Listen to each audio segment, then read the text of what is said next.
Welcome to Sleep Easy, where we invite you to release the day's worries and embrace the peaceful quiet of the night.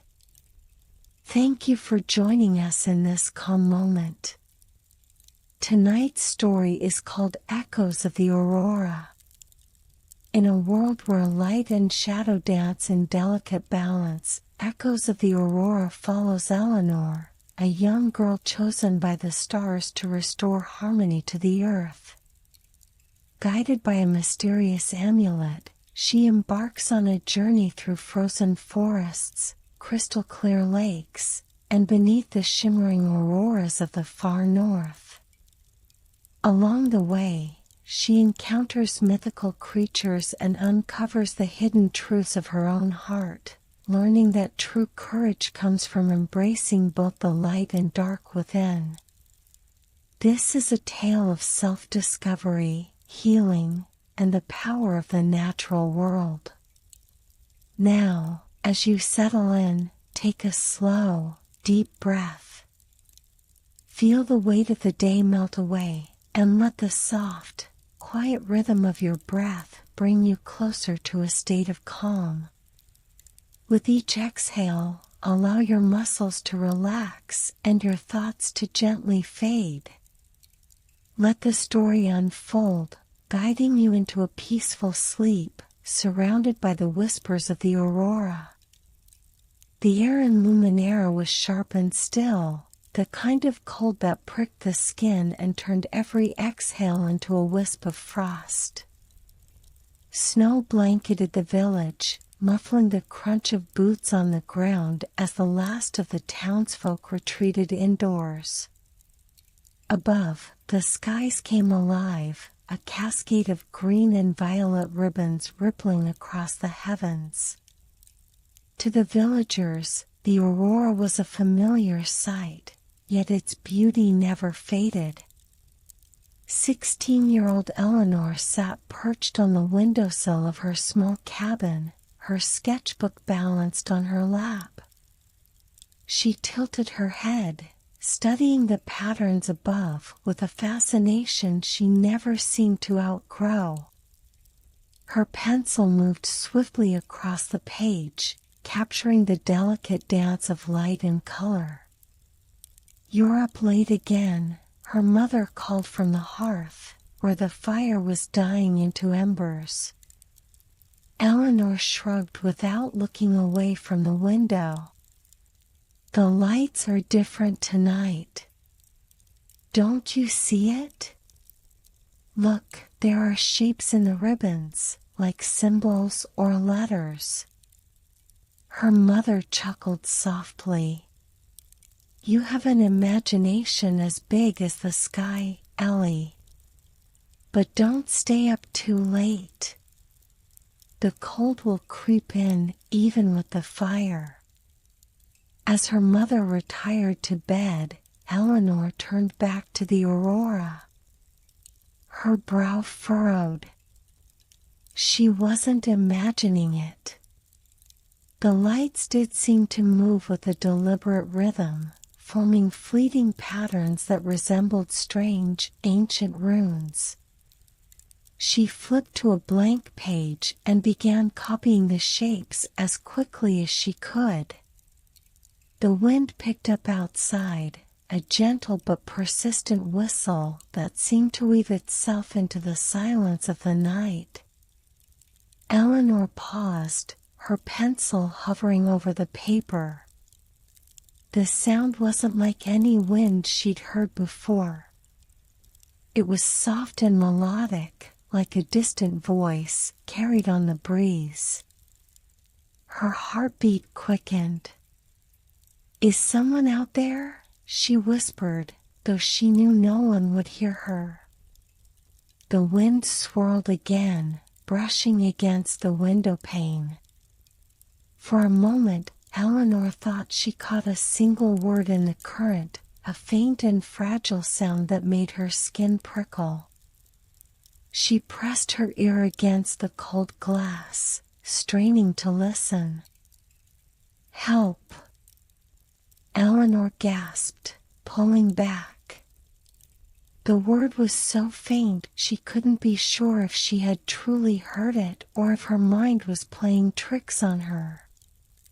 She glanced around the room, suddenly feeling very alone. The voice came again, clearer this time, as if the wind had found its way into the room. "Help us."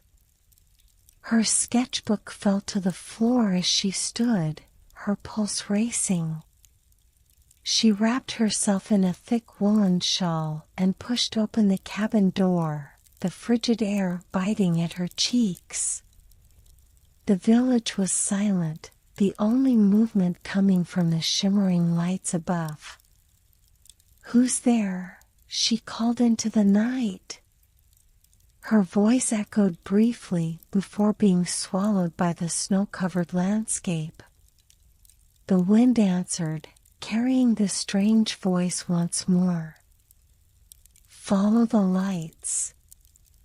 Eleanor's gaze snapped upward. The aurora seemed brighter now, its hues more vivid than she had ever seen. The ribbons of light swirled as though beckoning her forward. She hesitated, fear mingling with curiosity. She took a tentative step outside, her boots crunching softly in the snow. The wind wrapped around her like an unseen guide, leading her gaze toward the edge of the village where the frozen forest loomed. The dark outline of the trees stood stark against the illuminated sky. "Follow the lights," the voice urged again, a little stronger this time. Eleanor's breath hitched. She glanced back at her cabin, where the faint glow of the firelight peeked through the window. She knew her mother would be furious if she wandered off into the night, but something deep within her stirred, a pull she couldn't resist. Tightening her shawl around her shoulders, Eleanor took another step, and then another, until she found herself standing at the edge of the forest. The trees creaked in the cold, their branches heavy with frost. For a moment, doubt filled her mind. What was she doing? She could barely see beyond the first few trees. But as she stood there, the aurora seemed to descend, its glow spilling onto the forest floor in soft, wavering patterns. The wind swirled around her, wrapping her in its strange, melodic whisper. And then, as if in response to her unspoken question, the lights above shifted. For the briefest of moments, they formed a symbol she had drawn in her sketchbook earlier, a shape so intricate and deliberate that her doubt melted away. "I'll follow," she whispered, stepping into the shadows of the frozen forest, her heart pounding with equal parts fear and wonder. The whispers grew louder as the aurora lit her path, guiding her into the unknown. The frozen forest was alive with silence, the kind of stillness that hummed in Eleanor's ears and made her footsteps seem impossibly loud. The snow underfoot glowed faintly in the light of the aurora, casting long, spectral shadows between the towering evergreens. The whispers in the wind continued, guiding her deeper into the forest. They seemed to grow more distinct with every step, though she still couldn't make out full sentences, just fragments of sound and meaning that tugged at the edges of her mind. North. Farther. Help. Eleanor clutched her shawl tighter, her breath visible in the freezing air. The voice was strange yet oddly comforting, like an old melody she couldn't quite place. She pressed on, her curiosity outweighing her fear. Suddenly, the wind stilled, and the forest grew unnaturally quiet. The trees stood like solemn sentinels, their branches heavy with frost. Ahead, in a small clearing, the aurora seemed to concentrate, its vibrant hues pooling into a shimmering column of light. Eleanor hesitated at the edge of the clearing. The scene felt both beautiful and otherworldly, as though she had stepped into a dream. Her instincts urged caution, but the light beckoned her forward. Taking a deep breath, she stepped into the clearing. The moment her foot touched the snow, the whispers swelled into a chorus. The lights shifted, forming shapes and symbols that seemed to dance just beyond her understanding. And then, in the heart of the glowing column, something began to materialize. At first, it was just a faint outline, shimmering like a reflection on water. But as Eleanor watched, the shape solidified into the figure of a woman. She was tall and ethereal, her form composed entirely of light. Her flowing hair moved like tendrils of the aurora, and her eyes glowed with a piercing, otherworldly blue. Eleanor froze, her heart pounding. Who are you?" The woman's lips moved, but her voice came not from her mouth, but from the air around them, carried on the same melodic wind that had led Eleanor here. "I am Astrolise, keeper of the lights," the figure said, her tone both gentle and commanding. "You have been chosen, Eleanor." "Chosen?" Eleanor echoed, her voice trembling. "Chosen for what?" Astralis's gaze softened. "The lights are not merely a spectacle, child. They are a bridge, a message from the north, where the balance of our world is kept. That balance is now in peril." Eleanor's mind raced. "What do you mean? What kind of peril?"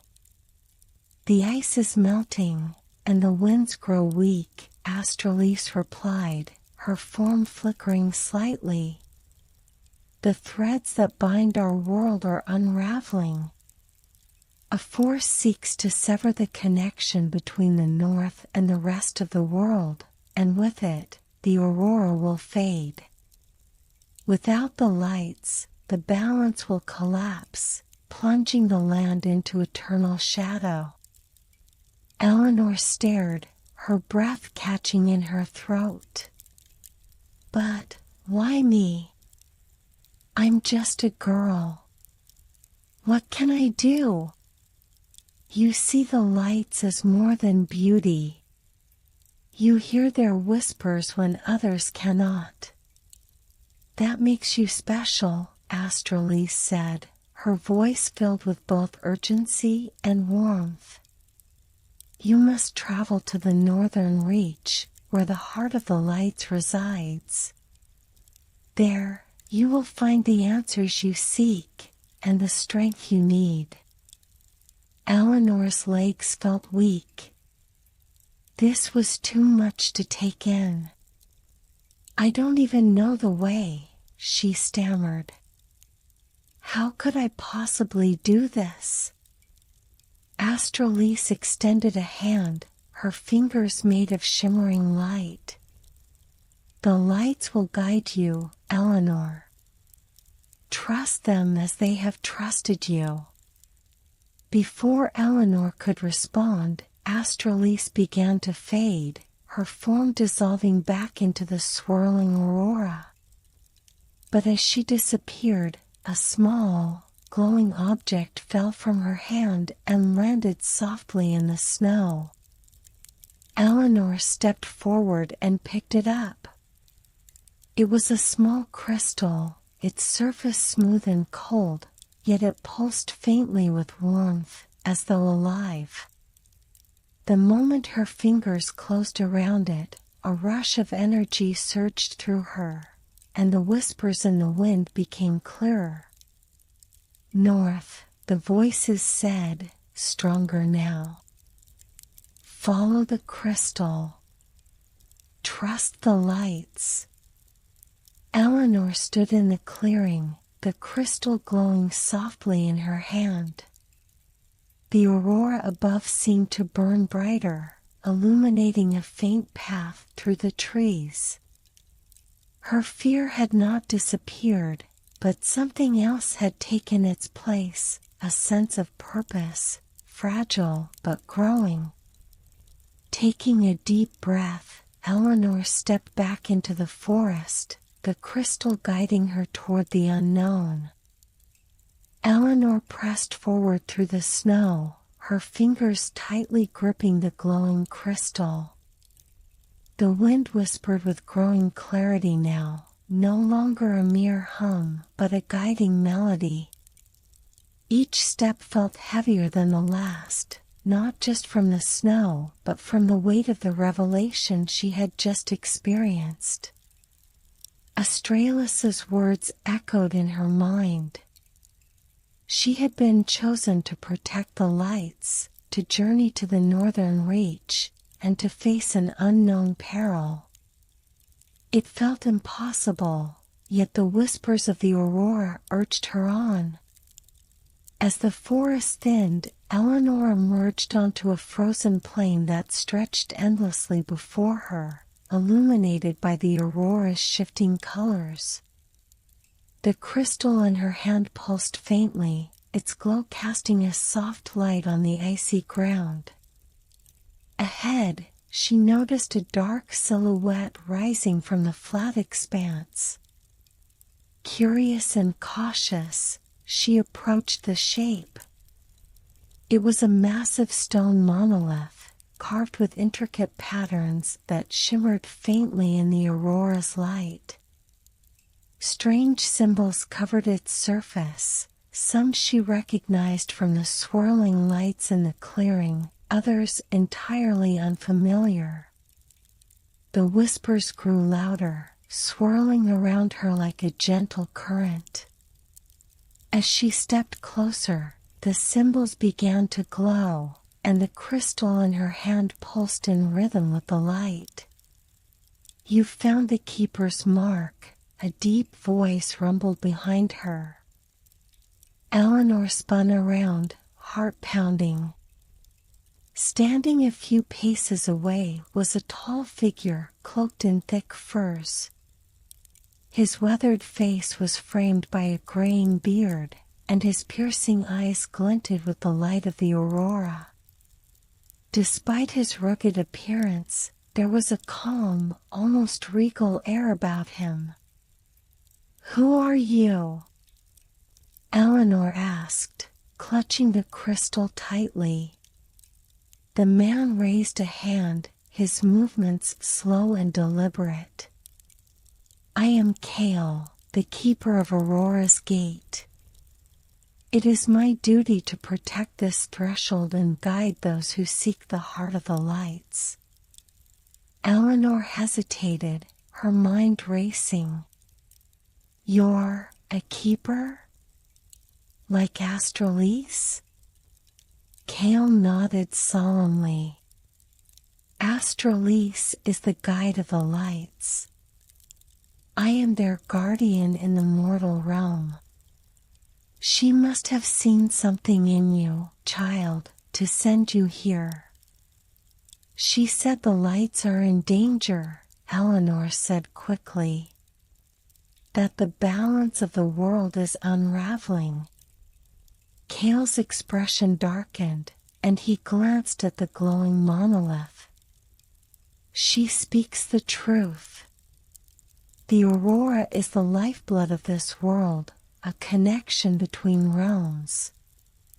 Something, a force of darkness, is severing that connection, spreading its shadow from the farthest reaches of the north.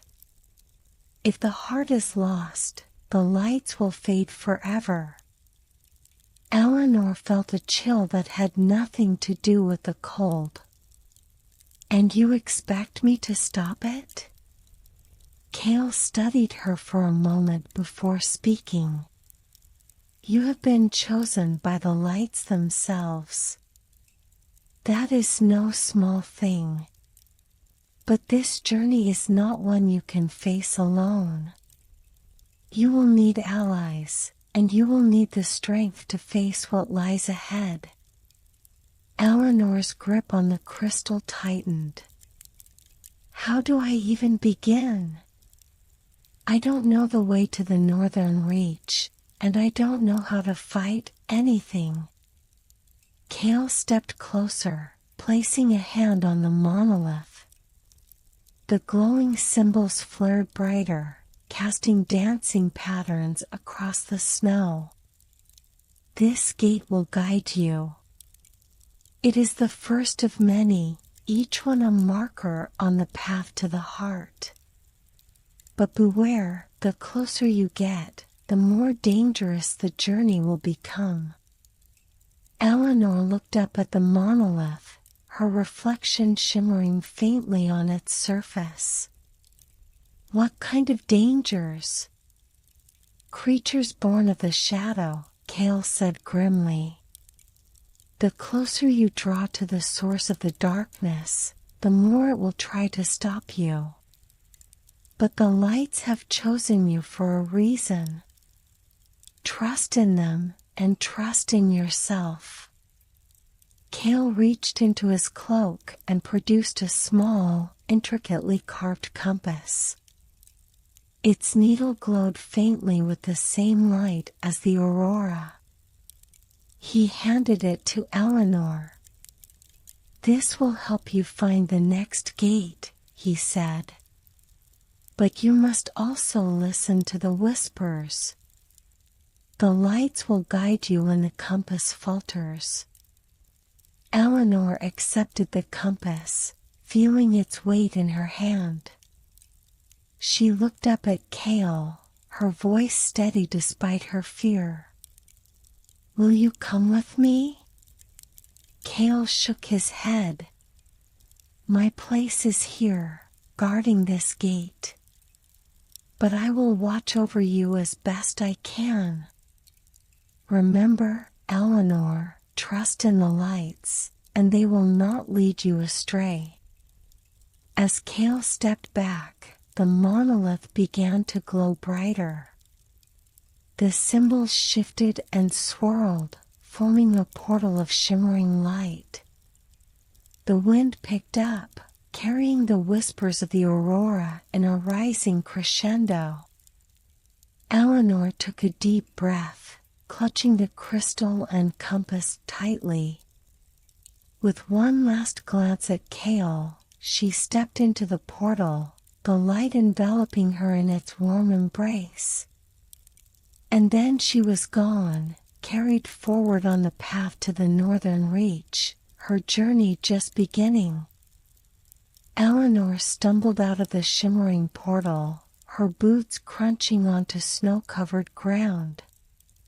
For a moment, the light lingered around her, casting a warm glow against the chilling darkness, and then it faded, leaving her surrounded by the eerie silence of the wilderness.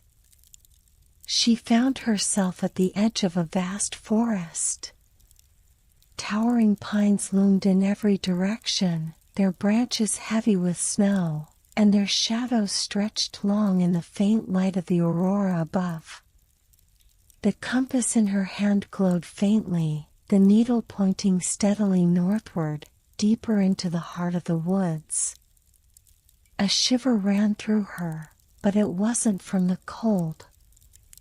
There was something unnatural about the forest, a stillness too deep, as if the world was holding its breath. The whispers of the aurora, her constant guide, had quieted to a soft hum, barely audible beneath the creak of ice-laden branches. Eleanor gripped the compass and crystal tighter. This is just another step, she told herself, her voice trembling slightly. I can do this. As she ventured into the forest, the air seemed to grow heavier.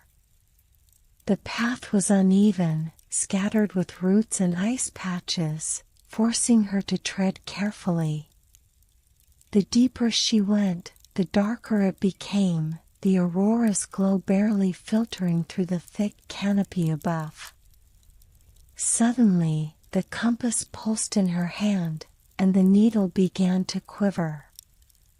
The whispers surged, faint but insistent, pulling her gaze to the left. Through the dense trees, she spotted a faint light flickering in the distance. Is it another gate? She wondered aloud. But there was no time for hesitation. She turned toward the light, her boots crunching softly on the snow as she approached. The light led her to a small clearing, where a peculiar sight awaited her. A tree unlike any other stood at its center. Its bark was a shimmering silver, and its branches were adorned with glowing, frost-like patterns that pulsed faintly with an inner light. Beneath the tree, nestled among its roots, was a small, frozen pool, its surface as smooth and reflective as glass. Eleanor approached cautiously, her breath visible in the cold air. As she neared the pool, she saw shapes shifting beneath the ice, wisps of light, swirling and dancing as if alive. What is this place? She murmured, crouching beside the pool. The whispers of the Aurora grew clearer, as if in answer. She reached out a hesitant hand, brushing the ice's surface. The moment her fingers made contact, the lights beneath surged, and a vision filled her mind. She saw a figure cloaked in shadow, its presence oppressive and cold. It stood at the heart of a vast, frozen expanse, tendrils of darkness seeping from its form and snuffing out the light around it. The aurora above flickered, struggling against the encroaching darkness. The vision shifted, showing her glimpses of the path ahead, towering glaciers, fierce storms, and shadowy creatures with eyes that burned like embers. The final image lingered, the heart of the lights, a radiant crystal pulsating with life, held captive within a prison of ice and shadow. Eleanor gasped, jerking her hand away from the pool. The lights beneath the ice dimmed, and the whispers faded once more. She sat back, her heart racing. The heart of the lights, she whispered. The stakes of her journey felt heavier than ever, but the vision had also filled her with resolve. If the Aurora had shown her this, it meant she was meant to see it through. A rustling sound broke the silence, snapping Eleanor out of her thoughts. She spun around, clutching the crystal tightly, her eyes scanning the trees. From the shadows, a pair of glowing eyes emerged, followed by a sleek, wolf-like figure. Its fur was dark as night, and its form seemed to ripple, like smoke caught in the wind. Eleanor froze, her breath catching. The creature growled low, its gaze fixed on the glowing crystal in her hand. Slowly, it began to circle her, its movements deliberate and predatory. Eleanor's mind raced. She had no weapon, no means of defending herself. The whispers of the Aurora rose faintly, urging her to act. Trust in the lights, she whispered, repeating Kale's words. Summoning her courage, she held the crystal aloft. Its glow intensified, bathing the clearing in a soft, radiant light. The creature flinched, snarling as if in pain.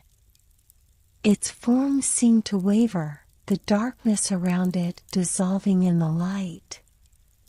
With a final growl, it turned and vanished into the shadows, leaving Eleanor alone once more. Her hands trembled as she lowered the crystal. The clearing was silent again, but the weight of the encounter lingered. She glanced at the glowing tree and pool, drawing strength from their presence. "I have to keep moving," she said aloud, her voice steadier now. With the compass in one hand and the crystal in the other, she stepped back into the forest, following the faint whispers northward. The frozen forest seemed to press in around her, but Eleanor's resolve burned brighter than ever. The vision of the heart guided her steps, and she knew there was no turning back. Eleanor's footsteps were muffled by the thick carpet of snow that blanketed the ground, the icy silence of the forest pressing down on her. The air was still, almost too still, as if the world itself was holding its breath. Every now and then, the faint pulse of her compass guided her through the towering trees, but beyond that, there was little to mark her progress. The darkness deepened, and the further she ventured into the forest, the more she felt as though the forest itself was closing in around her. Despite the uneasy feeling that gnawed at her, Eleanor pressed on, driven by the vision of the heart of the lights and the whispers of the aurora that still echoed softly in her mind. The path ahead was uncertain, but there was no turning back now. She had seen too much, felt too much. The world beyond the forest was waiting, and she had to reach it. The mystery of the heart, the threat of the shadowed figure, and the creatures that lurked in the darkness could not deter her. The trees grew denser as she moved deeper into the forest, their branches heavy with frost and snow. The world seemed to narrow until only the narrowest of paths remained, flanked by towering trunks that stretched endlessly upward, disappearing into the darkness above. The occasional flicker of light from the compass was the only thing that reassured her she was heading in the right direction. Hours passed, or perhaps it was days. It was hard to tell in the perpetual twilight of the forest. The constant, low hum of the aurora in the distance kept her moving forward, even when the cold began to seep through her clothing, numbing her limbs. But Eleanor refused to stop. She had to keep going. Then, as if answering her silent determination, the ground began to change. The snow underfoot hardened, the trees thinning out into a wide, open space. The faint glow of the aurora became brighter, and Eleanor felt a strange sensation of warmth emanating from the sky above. She raised her head, squinting against the brightening light. A vast plain stretched out before her, the snow sparkling under the aurora's glow like diamonds scattered across the ground. But it wasn't the landscape that caught her attention, it was the massive structure that stood at the far end of the plain, its silhouette casting a long shadow in the ethereal light. The structure was unlike anything she had ever seen. Towering and ancient, it was made of stone, its surface covered with intricate carvings that seemed to shimmer in the light. The design was organic, flowing, as if it had grown naturally from the earth rather than being built by human hands. Twisted vines of silver and gold spiraled up its columns, their luminous tendrils reaching out like the fingers of the Aurora itself. Her heart pounded in her chest as she stepped forward, the weight of her journey settling in her bones. She had no idea what lay ahead, only that this was the next step, toward the unknown, toward the heart of the lights. But as she drew closer to the structure, something began to feel off. The temperature dropped again, and the once welcoming glow of the Aurora dimmed. A chill crept down her spine as she felt the first stirrings of something wrong. A shadow had fallen across the plain, something deep and dark, moving within the stone walls of the structure itself. Suddenly, a voice rang out, low and haunting, its tone familiar yet foreign. It echoed through the plain, its source impossible to pinpoint. Turn back. Turn back while you still can. Eleanor froze. The voice was filled with a deep sadness, a warning she could not ignore. She instinctively clutched the crystal tighter, feeling the heat pulse through her palm. But the warmth was fading, the glow dimming, as if the stone itself were absorbing the light. "Who's there?" she called, her voice trembling. Her eyes scanned the stone structure, but there was no sign of life. The voice came again, louder this time, carrying a note of desperation. "You should not have come. The heart is beyond your reach. The darkness will consume you all." Eleanor's stomach twisted, fear rising within her. But she was determined to continue. She had come too far to turn back now. The whispers of the Aurora had brought her here for a reason. The answers she sought lay within this structure. Ignoring the voice, she stepped forward again, her gaze fixed on the entrance, an archway framed by the glowing vines. As she crossed the threshold, the air around her seemed to shift, becoming heavier, colder, as if something unseen had awakened within the walls. The voice was gone now, replaced by an oppressive silence that made her skin crawl. The inner chamber was vast, a cavernous hall illuminated by the faint glow of crystalline formations embedded in the walls. The crystals pulsed softly, casting shifting patterns of light across the smooth stone floor. At the far end of the hall stood a massive, ornate door, its surface covered in more intricate carvings, this time depicting images of light and shadow battling for dominance. Eleanor's heart raced as she approached the door, every instinct telling her to be wary, to pause, but she couldn't stop now.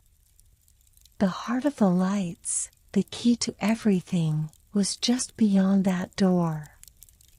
With a steadying breath, she reached out, placing her hand on the cool stone of the door.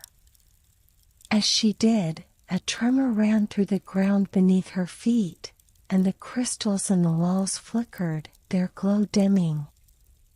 "Do not enter," a voice whispered, so close this time it was as though the walls themselves were speaking to her. "The heart does not belong to you." Eleanor's fingers tightened around the door handle. She knew there was no turning back now. With a deep breath, she pushed the door open, stepping into the unknown. The door creaked open with a resounding groan, as though the very walls of the ancient structure were reluctant to allow her passage.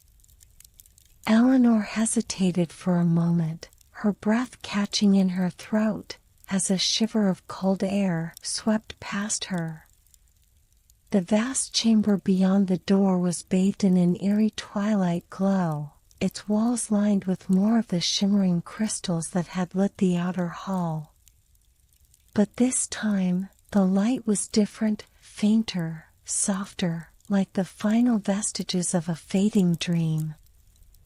As she stepped inside, the temperature seemed to drop even further, and Eleanor instinctively wrapped her arms around herself, the chill creeping under her clothes, sinking deep into her bones. The air felt thick, almost alive, humming with a quiet energy that resonated in her chest. Every step she took echoed in the vast emptiness of the chamber, as if the space itself was waiting, watching.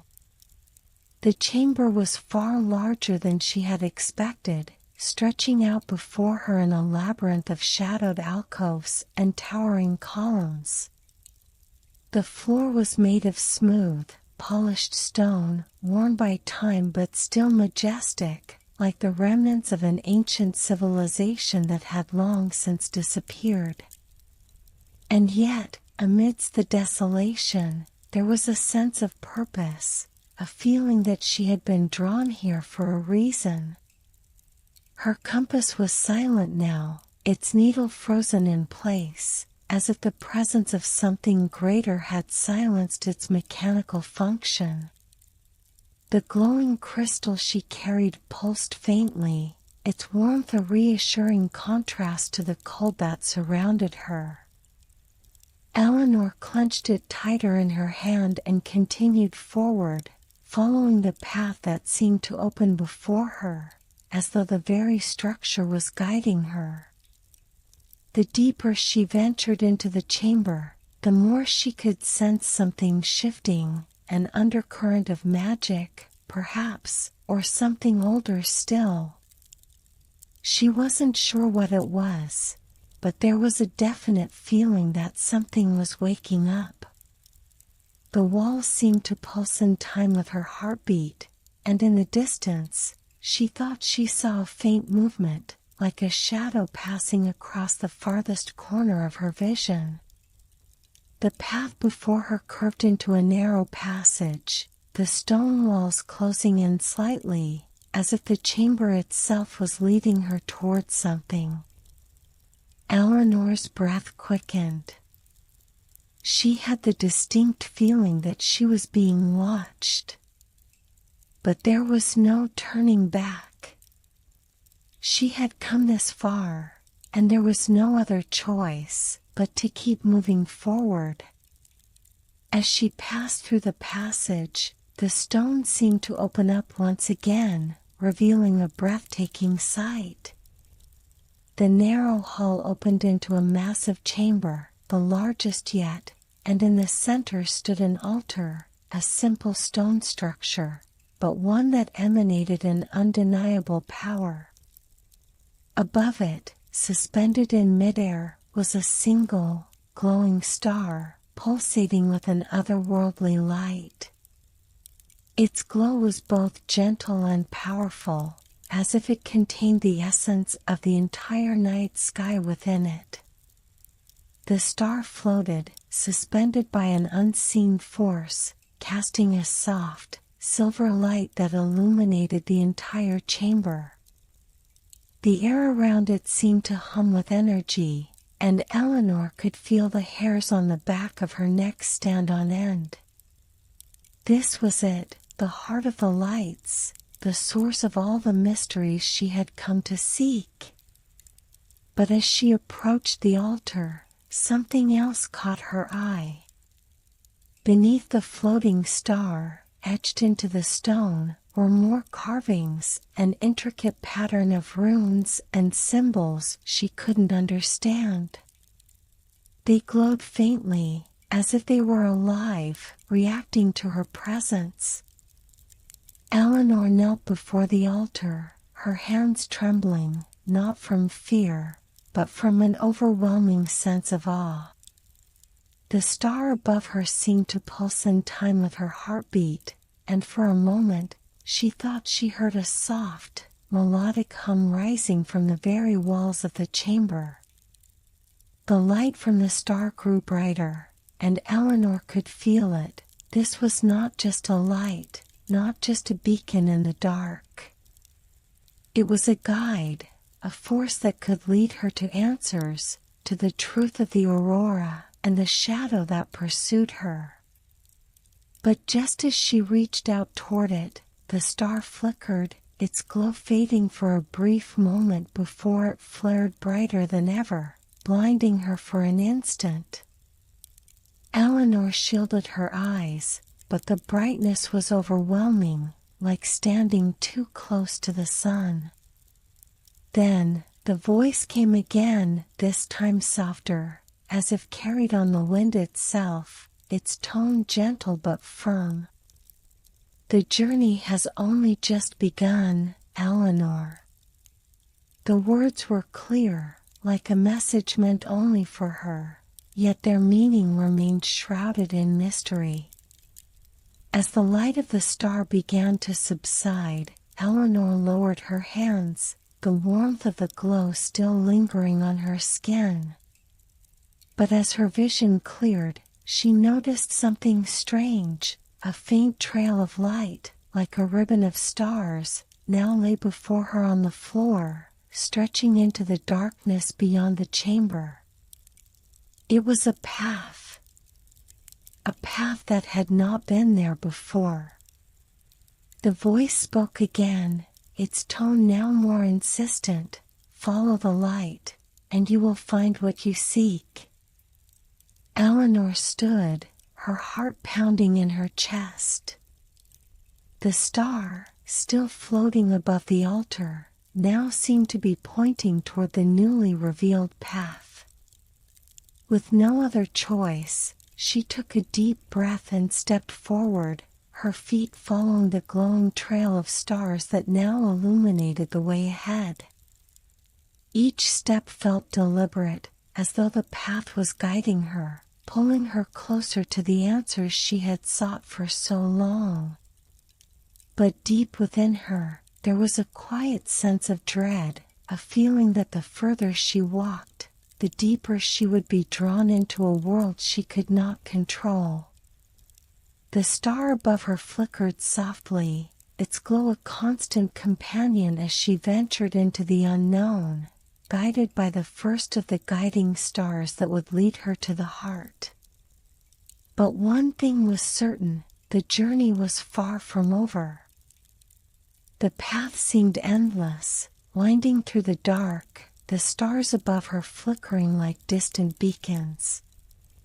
Each step Eleanor took felt like a step further into the unknown, her senses on high alert. The air around her had grown colder, sharper, as if the very atmosphere was alive with anticipation. The glowing trail of stars ahead pulsed gently with each footfall, leading her deeper into the vast expanse of the unknown. Eleanor's breath clouded in the frigid air, each exhale a mist of white that quickly vanished into the shadows. The soft hum of the crystal in her hand had grown quieter, but it still offered a steady warmth, a reminder that she was not alone. The light from the guiding star above her illuminated the way, casting long, ethereal shadows on the stone walls that seemed to shift and stretch as she moved. As she walked, the faint echo of footsteps behind her began to stir, as though the very ground beneath her feet was mirroring her every movement. At first, Eleanor thought it was a trick of the wind, a mere illusion conjured by the isolation of the journey. But the echoes persisted, growing clearer and more distinct with each passing step, until it felt as though something, or someone, was walking just out of sight, following her through the darkness. Her pulse quickened. The walls of the path began to narrow as the trail stretched on, and the wind began to pick up. The once calm air now howled through the narrow corridors like the whispers of forgotten voices, the sound faint but unmistakable. It felt as though the wind itself carried ancient secrets, tales long buried beneath the layers of time, waiting to be heard.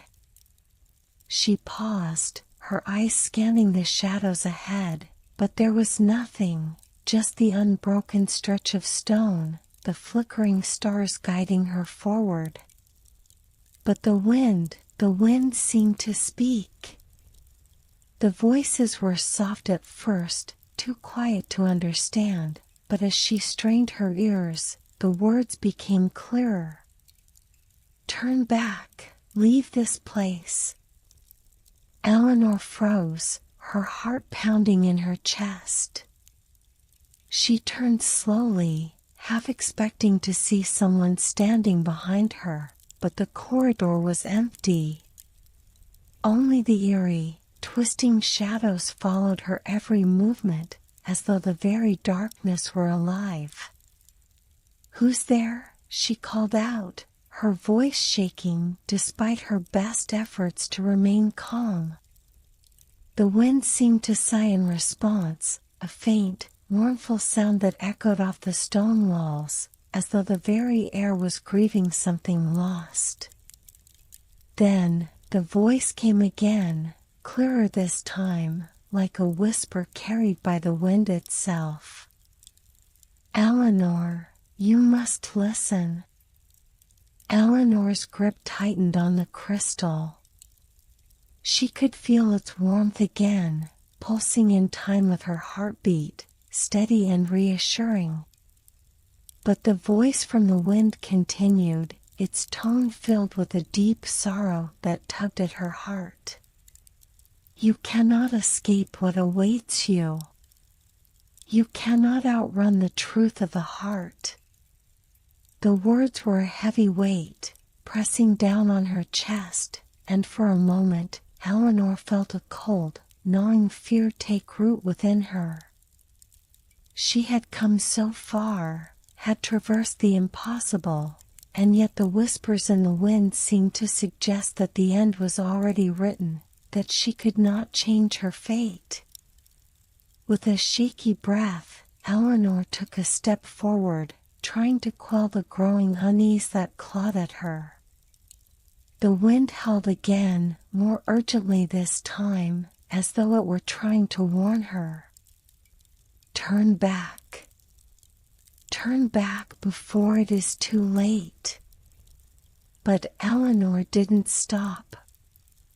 She had come too far, and the path, though uncertain, was the only thing she could trust now. The whispers from the wind, the shadows that stalked her every move, they were all part of this strange, mysterious place. They could not deter her. Not now. Not when she was so close. She took another step, and the ground beneath her feet seemed to tremble, as if the very earth itself was alive, reacting to her presence. The air became heavy, thick with the weight of unseen eyes, and the whispers in the wind grew louder, more insistent. "Eleanor." The voice seemed to come from all around her now, echoing in her ears, and she felt an almost irresistible urge to turn back. But she resisted. She had to know. She had to reach the heart. And then, as if the wind had been waiting for her resolve, the whispers faded into the background, replaced by a soft, distant sound, a song, or perhaps a hum, carried on the breeze.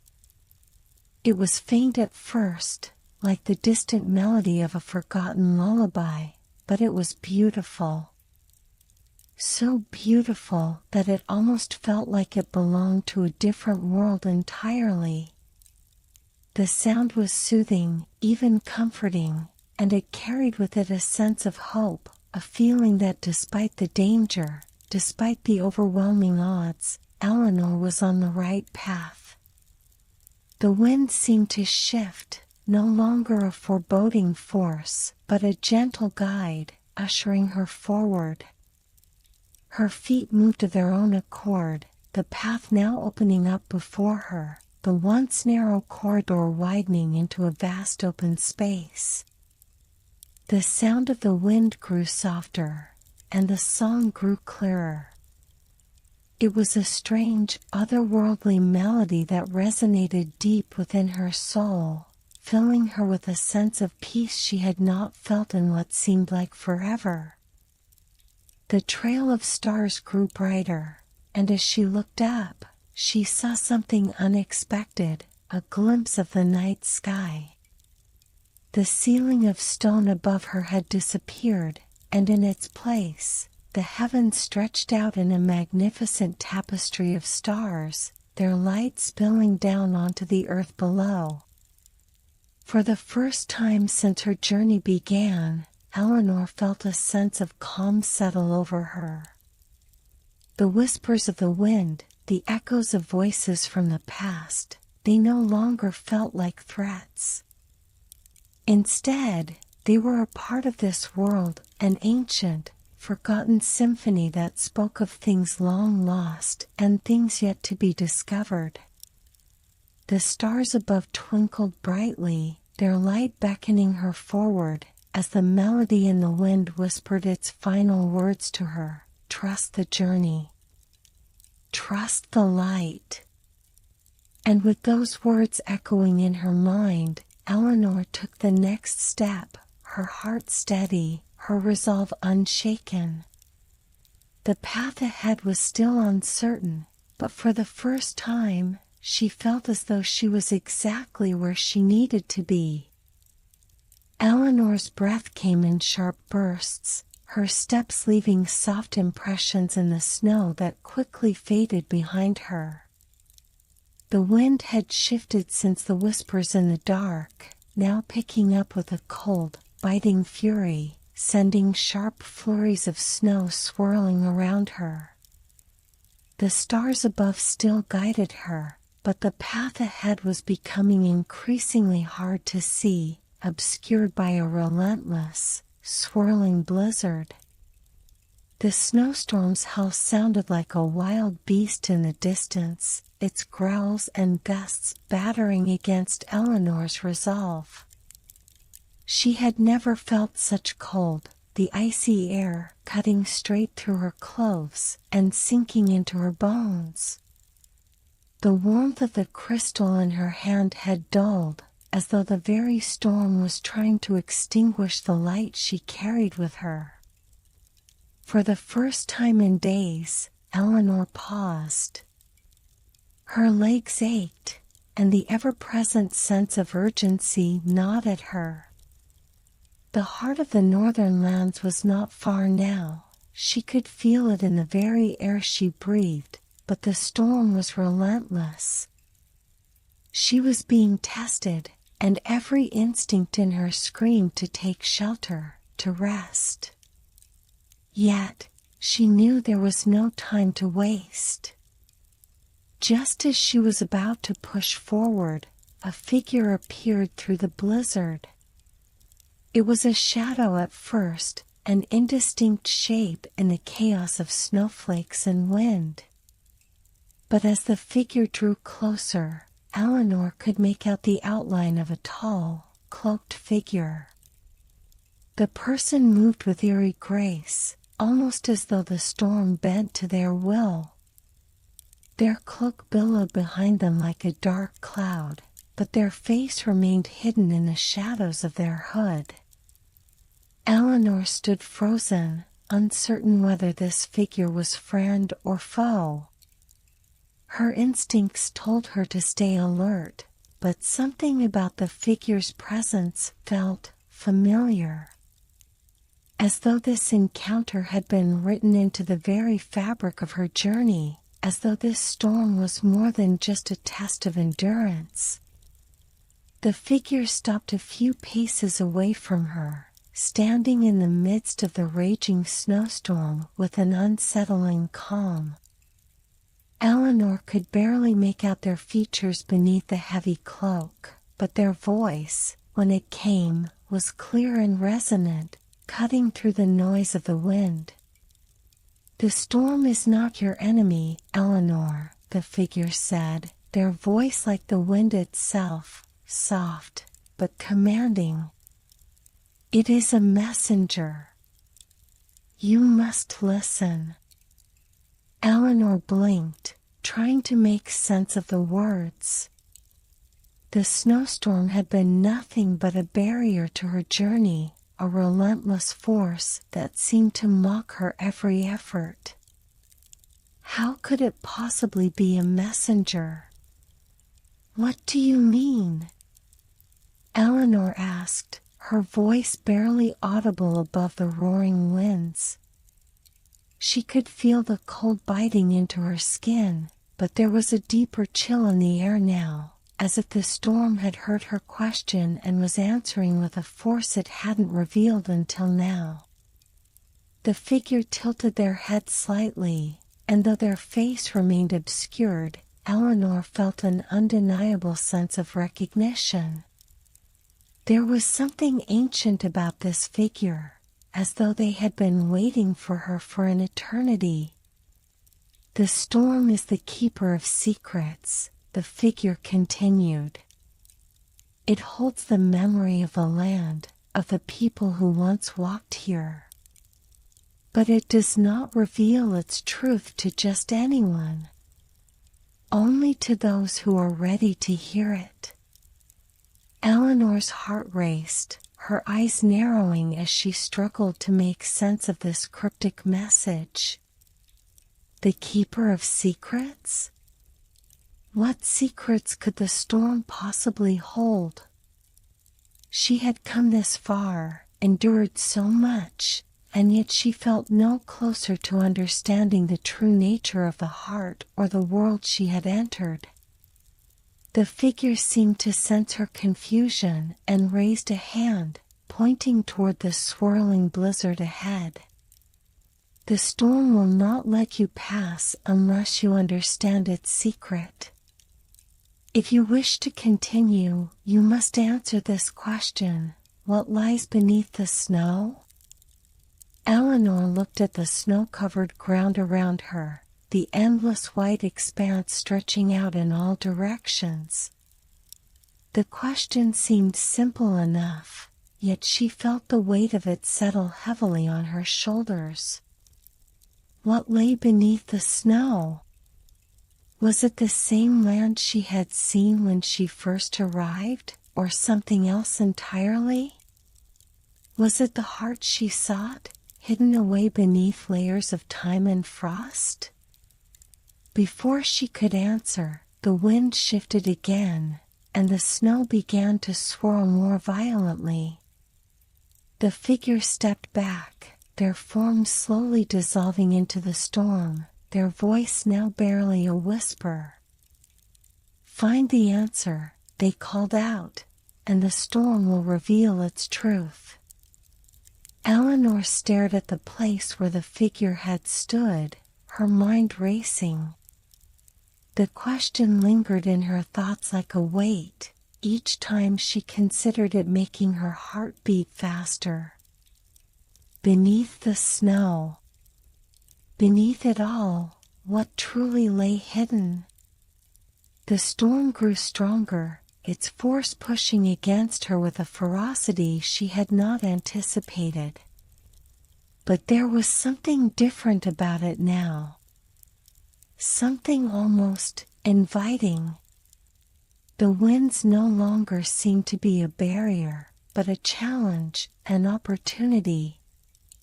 Eleanor closed her eyes, letting the wind batter against her face as she reached deep within herself, searching for the answer. In that moment, it came to her, as clear as the stars above. Beneath the snow was not just the earth, not just the frozen ground.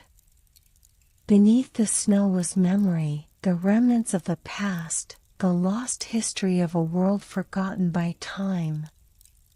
It was the heart she sought, not just as an object, but as a story, as a truth buried deep beneath layers of time and frost. She had not just come to find the heart, but to understand it, to unearth the history that had been hidden for so long. The storm, the snow, the cold, these were all part of that story. They were the guardians of it, and they would only reveal the truth when she was ready to receive it. Opening her eyes, Eleanor steadied herself against the force of the wind. She knew what she had to do now. She had to embrace the storm, to allow its secrets to unravel before her, to listen to the whispers that would guide her further into the unknown. With renewed determination, Eleanor moved forward, the storm now seeming to part in front of her, as if it were bowing to her will. She had passed the test. She was ready. And the heart, hidden beneath the snow, was waiting for her. Eleanor moved deeper into the storm, the howling winds now quieter, as though the very storm had acknowledged her resolve. The snow had lightened, swirling in delicate spirals around her as the landscape around her began to change. The horizon stretched endlessly, but now there was something different in the air. She could feel it, a shift, a subtle change in the world itself. It was as though the storm had not just been a trial, but the opening of a passageway to something greater, something ancient. She continued onward, the soft crunch of snow beneath her feet now accompanied by a strange, distant sound. It was faint at first, like a whisper on the wind, but as she drew closer, the sound grew clearer, a low, resonant hum that seemed to echo from deep within the earth itself. It called to her, pulling her forward as though it knew exactly where she was headed. As Eleanor pressed on, her eyes caught a shimmering glow ahead of her.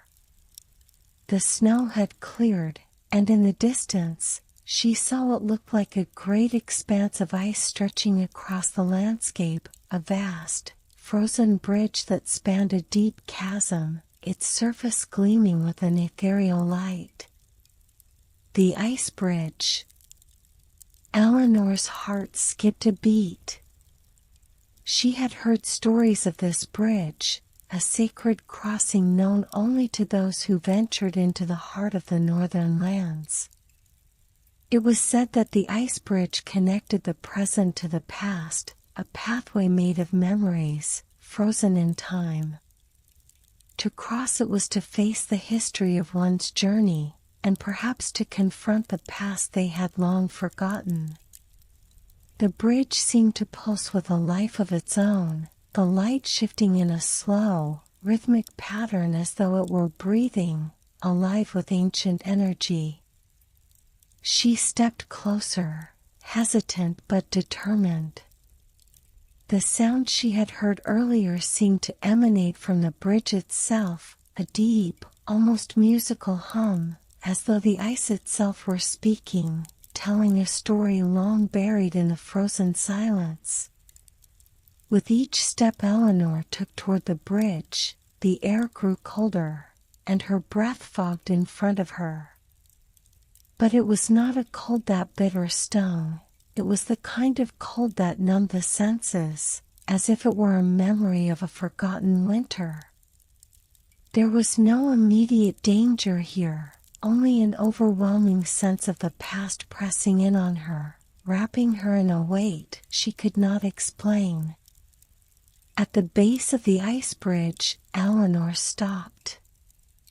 The bridge stretched out before her, its surface smooth and gleaming, but its path was not straight. It curved and wound through the air, as though twisting through time itself. The ice shimmered, casting soft reflections of distant stars, which seemed to hang just beyond the horizon. It was as if the stars themselves were the witnesses to all that had come before, silently observing the passage of time. She stepped onto the bridge. The moment her foot touched the ice, a sudden shift occurred. The world around her seemed to fall away, and for a brief moment, Eleanor felt as though she were floating, suspended between the present and the past. The air grew heavier, filled with whispers, voices, distant yet familiar, speaking in fragments, as though they were trying to tell her something. She couldn't make out the words, but the tone was clear. Come, listen, come, remember. The bridge beneath her feet began to hum louder, and as she walked further along its path, the ice started to change. The once smooth surface began to shimmer, revealing flashes of images beneath it, flickers of memories frozen in time.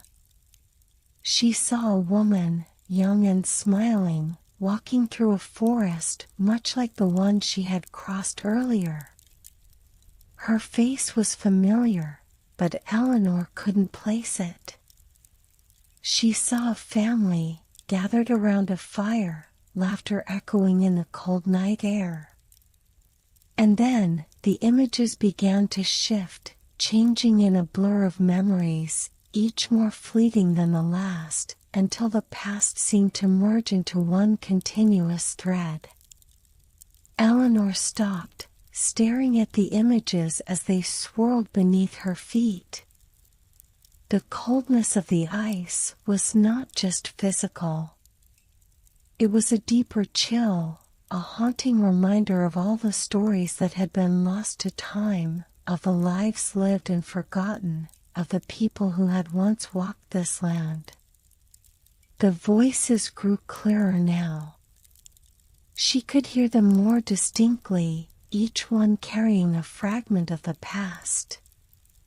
Some were speaking to her directly, others were whispers carried on the wind, but all of them seemed to be leading her somewhere.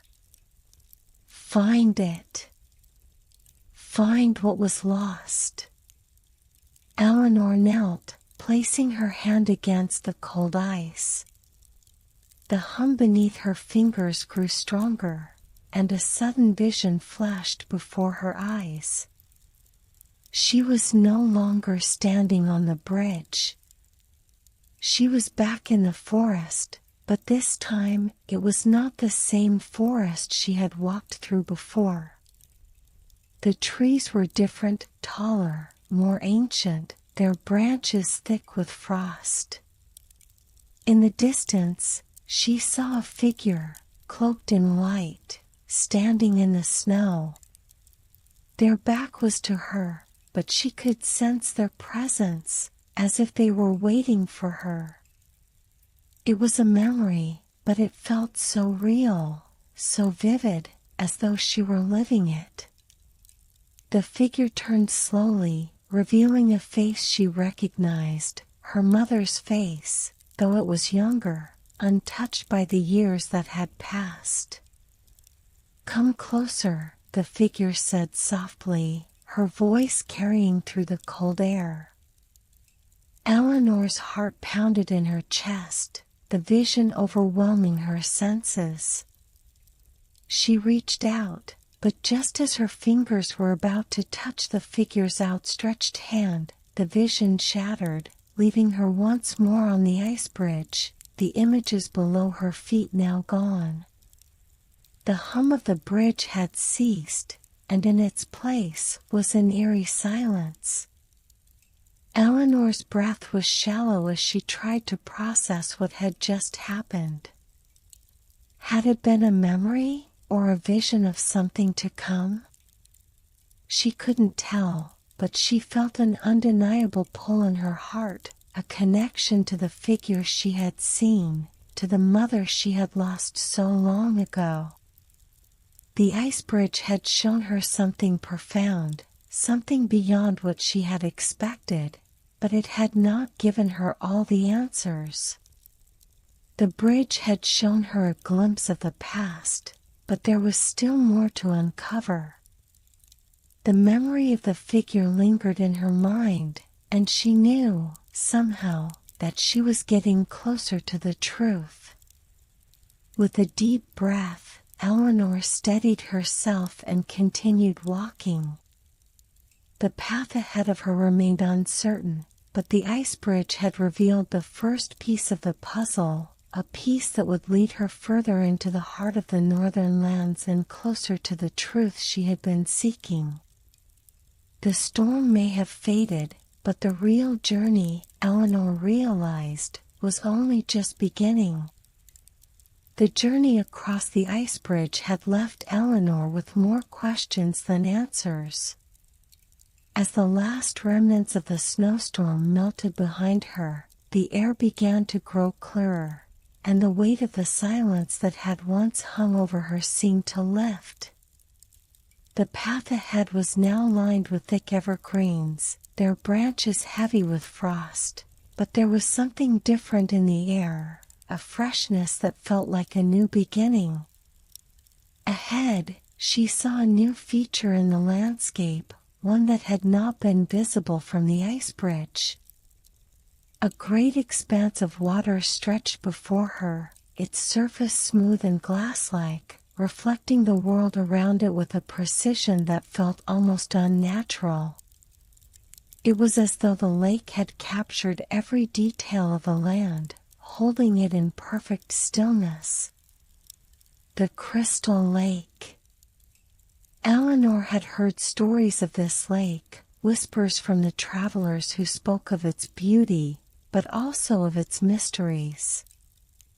It was said that the lake held reflections not just of the physical world, but of the heart, of memories long buried and truths long forgotten.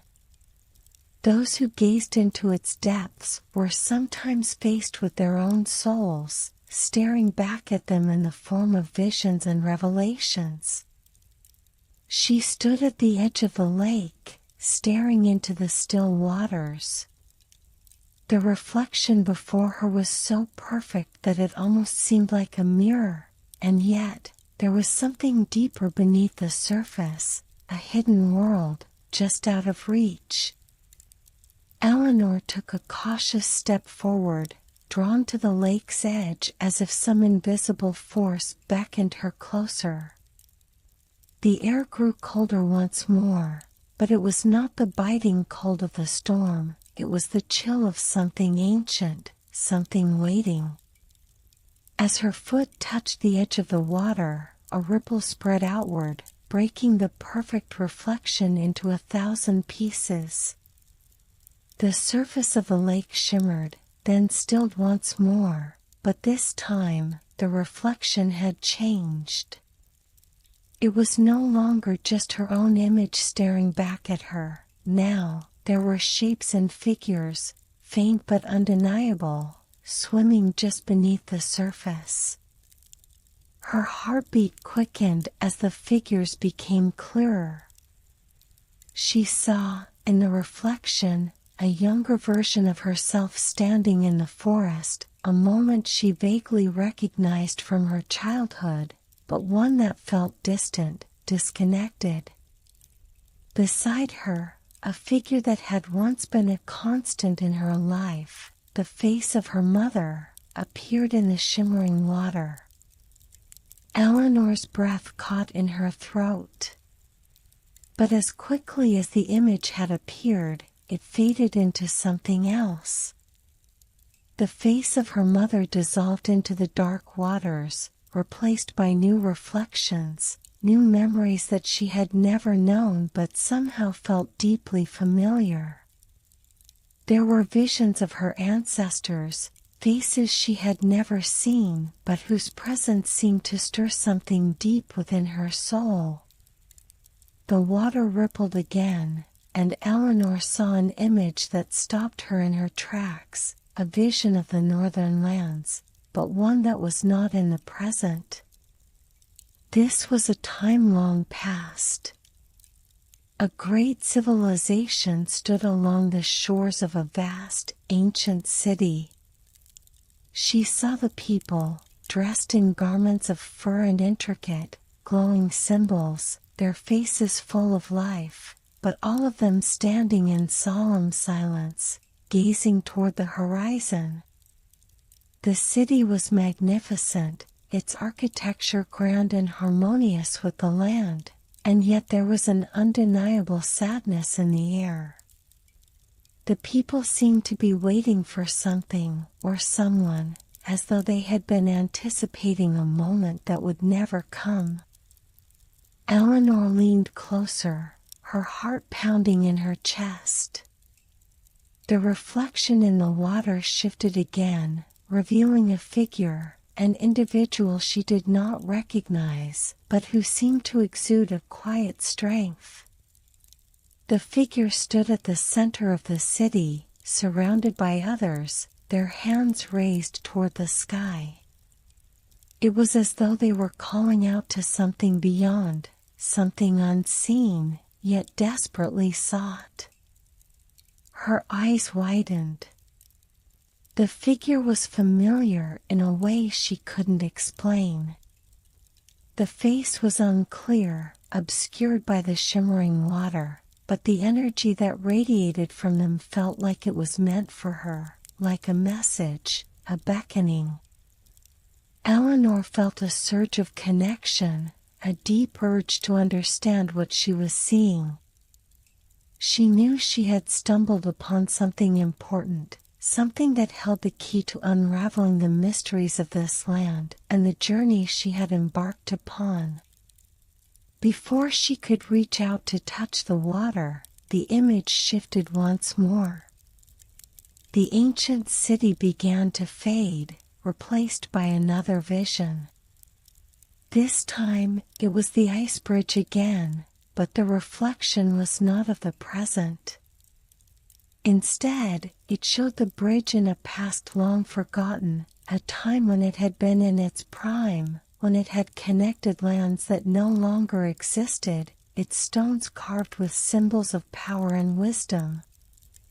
Eleanor's mind raced, her pulse quickening as she tried to understand the significance of what she was witnessing.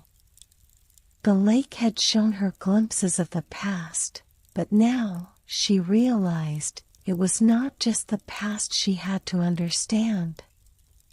The reflections in the lake were pieces of a greater puzzle, pieces of a story that was still unfolding, a story that intertwined her fate with the fate of the land, and of those who had come before her. The figure at the center of the ancient city reappeared in the reflection, their gaze locked onto Eleanor's. The image was so vivid, so real, that for a moment, she almost felt as though the figure was right in front of her, beckoning her forward. "Come," the figure whispered, though the sound was carried only by the lake's ripples. "Follow the path, the one they set before you. It is your destiny to find the lost city." Eleanor took a deep breath, her mind swirling with the visions she had just witnessed. The lake had shown her a glimpse of something far more significant than she could have ever imagined. But there was no turning back now. The pieces were beginning to fall into place, and she knew, without a doubt, that her journey was far from over. With a final glance at the shimmering waters, Eleanor turned away from the lake. The path ahead was still uncertain, but she could no longer ignore the pull of the ancient city, of the whispers that called to her from across time. The crystal lake had shown her the first steps of the journey that awaited, and she was ready to follow where it would lead. The lake was no longer just a reflection of the past, it was a gateway to the future. and Eleanor was determined to find the answers it held. Eleanor stood at the edge of the crystal lake, her heart still racing from the visions she had seen. The reflection of the ancient city, the mysterious figure, the whispers of a lost destiny, it was as if the lake had unveiled a part of her life that she had not known existed. Yet, in the stillness of the moment, she realized something that made her pulse quicken further. She was not alone. For a moment, the air around her seemed to shift. The once serene lake rippled slightly, and the wind, which had been a gentle whisper just moments before, now carried with it a new sound, a soft, melodic tone, faint but unmistakable. It was as if a distant voice, calling from somewhere far off, had risen up from the depths of the land itself. Eleanor turned slowly, her eyes scanning the surrounding forest, but there was no one in sight. The trees stood as silent sentinels, their branches swaying gently in the wind, their snowy leaves glistening in the faint light. Still, she could feel something in the air, a presence.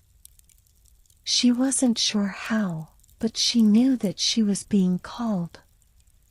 She took a step forward, her instincts urging her to follow the sound of the voice, but the forest seemed impenetrable, its shadows stretching long and deep. The melody seemed to echo through the trees, as though it were coming from the heart of the woods, yet it remained elusive, fading in and out like a dream. Eleanor hesitated for only a moment before taking a step into the forest. The path before her was narrow, winding through dense clusters of evergreens that were heavy with snow. The farther she walked, the clearer the voice became, rising like a gentle breeze through the branches above. It wasn't a human voice, but something far older, a voice that seemed woven into the fabric of the land itself. As she ventured deeper into the woods, the shadows of the trees grew darker, and the air seemed to hum with ancient energy. The path ahead twisted and turned, leading her deeper into the unknown. Yet the voice seemed to beckon her forward, its melody both comforting and strange, as though it was guiding her to something she had been searching for her whole life. The deeper she walked, the more she felt the presence of something else. It was not a threat, but a companion, a presence that was familiar, like the pull of a long-lost friend. It was as if the forest itself recognized her, and the land had sensed her arrival long before she had ever set foot on it. Finally, after what felt like hours, the trees began to thin, and the sound of the voice became clearer. Up ahead, Eleanor saw a clearing. The trees parted to reveal a small, circular grove, bathed in soft, dappled light. At the center of the grove stood a figure. The figure was tall, cloaked in garments of shimmering blue and silver that blended with the twilight shadows. Their face was obscured by a hood, but Eleanor could feel their presence, strong, reassuring, and wise. The figure stood completely still, their posture regal, yet inviting. There was an undeniable sense of calm that radiated from them, and Eleanor felt an inexplicable pull toward the stranger. She took a step closer, her breath shallow. The figure raised their head slowly, and when their eyes met hers, Eleanor's heart skipped a beat. There was something about their gaze, an old wisdom, yet an unspoken understanding, as though they had been waiting for her, You have come, the figure said, their voice soft yet powerful, resonating in the stillness of the grove. The sound of their voice echoed through the air, mingling with the last remnants of the melody that had guided Eleanor here. I heard your call, Eleanor replied, her voice trembling slightly. I don't know who you are, but I felt you. The figure's lips curled into a faint smile, and they stepped forward, the cloak swirling around them like mist. I am Yarin, the guardian of the northern ways, they said, their voice carrying a timelessness that made Eleanor feel as if she were speaking to someone who had existed for centuries. And you, Eleanor, are the one chosen to follow the path. Eleanor blinked in surprise. Chosen? But I'm just... You are more than you realize, Yarin interrupted gently. The lake showed you glimpses of the past, but it also showed you the future. You are connected to this land in ways you have yet to understand. Eleanor's heart raced. The lost city, the figure I saw in the reflections. Was that you? Yarin's gaze softened. It was not me you saw, but someone from my lineage. Long ago, my ancestors were the keepers of the northern lands. They built the ice bridge and guarded the passage between the realms. They knew that one day, someone like you would come, someone who could bridge the gap between the old world and the new. A companion to awaken the forgotten truths. Eleanor's mind raced. A companion? I don't understand. How can I be the one chosen for this? Yarin stepped closer, their presence calming, as if they were drawing out the chaos that had plagued her mind since she had set foot in this strange land. You are not alone on this journey, Eleanor. The road ahead is fraught with challenges, but you are not meant to walk it alone. You will have companions along the way, each one carrying a piece of the puzzle that will lead you to the lost city and the power that lies within it. Eleanor looked into Yarin's eyes, sensing both a promise and a warning. She had heard the call, but she was beginning to understand that the journey would demand more than just courage. It would require the trust of others, even those she had yet to meet. The lost city, it's not just a place, she said quietly. It's a key. Yarin nodded. Yes. The lost city holds the answers, but it is not just a physical city. It is a place of knowledge, of power, and of a truth that must be uncovered. And you, Eleanor, are the one destined to find it. Eleanor's thoughts swirled. She had come so far, and yet, so much of the journey still lay ahead of her. She had no idea what challenges awaited her, but one thing was clear: she would not face them alone. The land, the figures from the past, and now Yarin, they were all connected, and they were all part of something far greater than she had imagined. Yarin extended a hand to her, his gaze steady and unwavering. Your path is long, but together we will find the lost city. The time of waiting is over, Eleanor. The next step begins now. And with that, Eleanor took a deep breath and stepped forward, ready to face the unknown with a new companion at her side.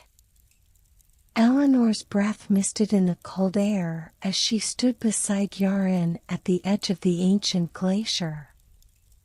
Its icy surface shimmered in the pale light, vast and unyielding, stretching as far as the eye could see. The landscape around them was a canvas of pristine light, where mountains rose in the distance, their peaks lost in the gray sky. The sound of the wind had faded, replaced by an eerie silence, as though the world itself had held its breath. Yarin stood beside her, his expression unreadable, his gaze fixed on the glacier. "The heart of the glacier holds the key," he said, his voice low and steady. "It is here that the truth will be revealed, but it will not come easily. The glacier has guarded its secrets for millennia, and only those who are worthy can unlock them." Eleanor felt a shiver run down her spine, not from the cold, but from the weight of Yarin's words. The glacier before her was not just a mass of ice and snow, it was ancient, its depths holding untold stories, long-buried secrets, and perhaps the very power she had been seeking. "The glacier?" Eleanor repeated, her voice a mix of curiosity and apprehension. "How do we find the heart of it?" "It looks endless."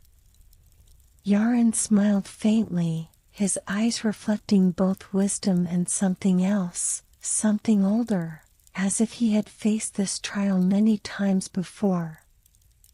"The heart of the glacier is not found by mere sight. It is hidden beneath layers of ice, protected by forces older than the world itself. To find it, you must trust not just your eyes, but your senses. The glacier will test you, Eleanor. It will challenge your will, your resolve, and your understanding of what you are truly seeking." Eleanor took a deep breath, steeling herself. She had come so far, and though the journey had been fraught with uncertainty, she could not afford to turn back now. Her mind raced, considering what Yarin had said. The heart of the glacier. It sounded like a metaphor, something symbolic. But she could not shake the feeling that it was more than that, that there was something tangible, something hidden deep within the frozen expanse. "How do we begin?" she asked, her voice steady despite the whirlwind of thoughts in her mind. Yarin gestured toward the glacier, the vast expanse of ice stretching before them. "We begin by listening. The glacier will speak to you in ways you cannot yet understand. Follow the signs it gives you, and let it guide you to the heart. But be prepared, this is not a journey for the faint of heart." Eleanor nodded, her mind focused on the task ahead. She closed her eyes for a moment, centering herself. The world around her was silent, the wind having died down completely, and the only sound she could hear was her own heartbeat, steady and rhythmic. The longer she stood there, the more she could sense a pulse, a deep, low vibration emanating from the glacier itself. It was almost imperceptible at first, like a distant hum, but soon it grew stronger, resonating with the earth beneath her feet. She opened her eyes. "I feel it. There's something beneath the ice." Yarin nodded. "You have begun to hear it. Now, follow the rhythm.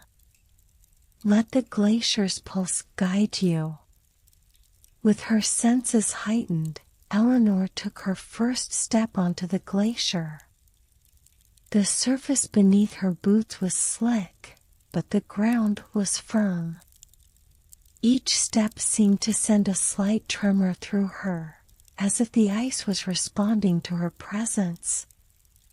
The pulse grew stronger with every step, a rhythmic thrum that felt like it was coming from deep within the earth, as if the very heart of the glacier was calling her forward.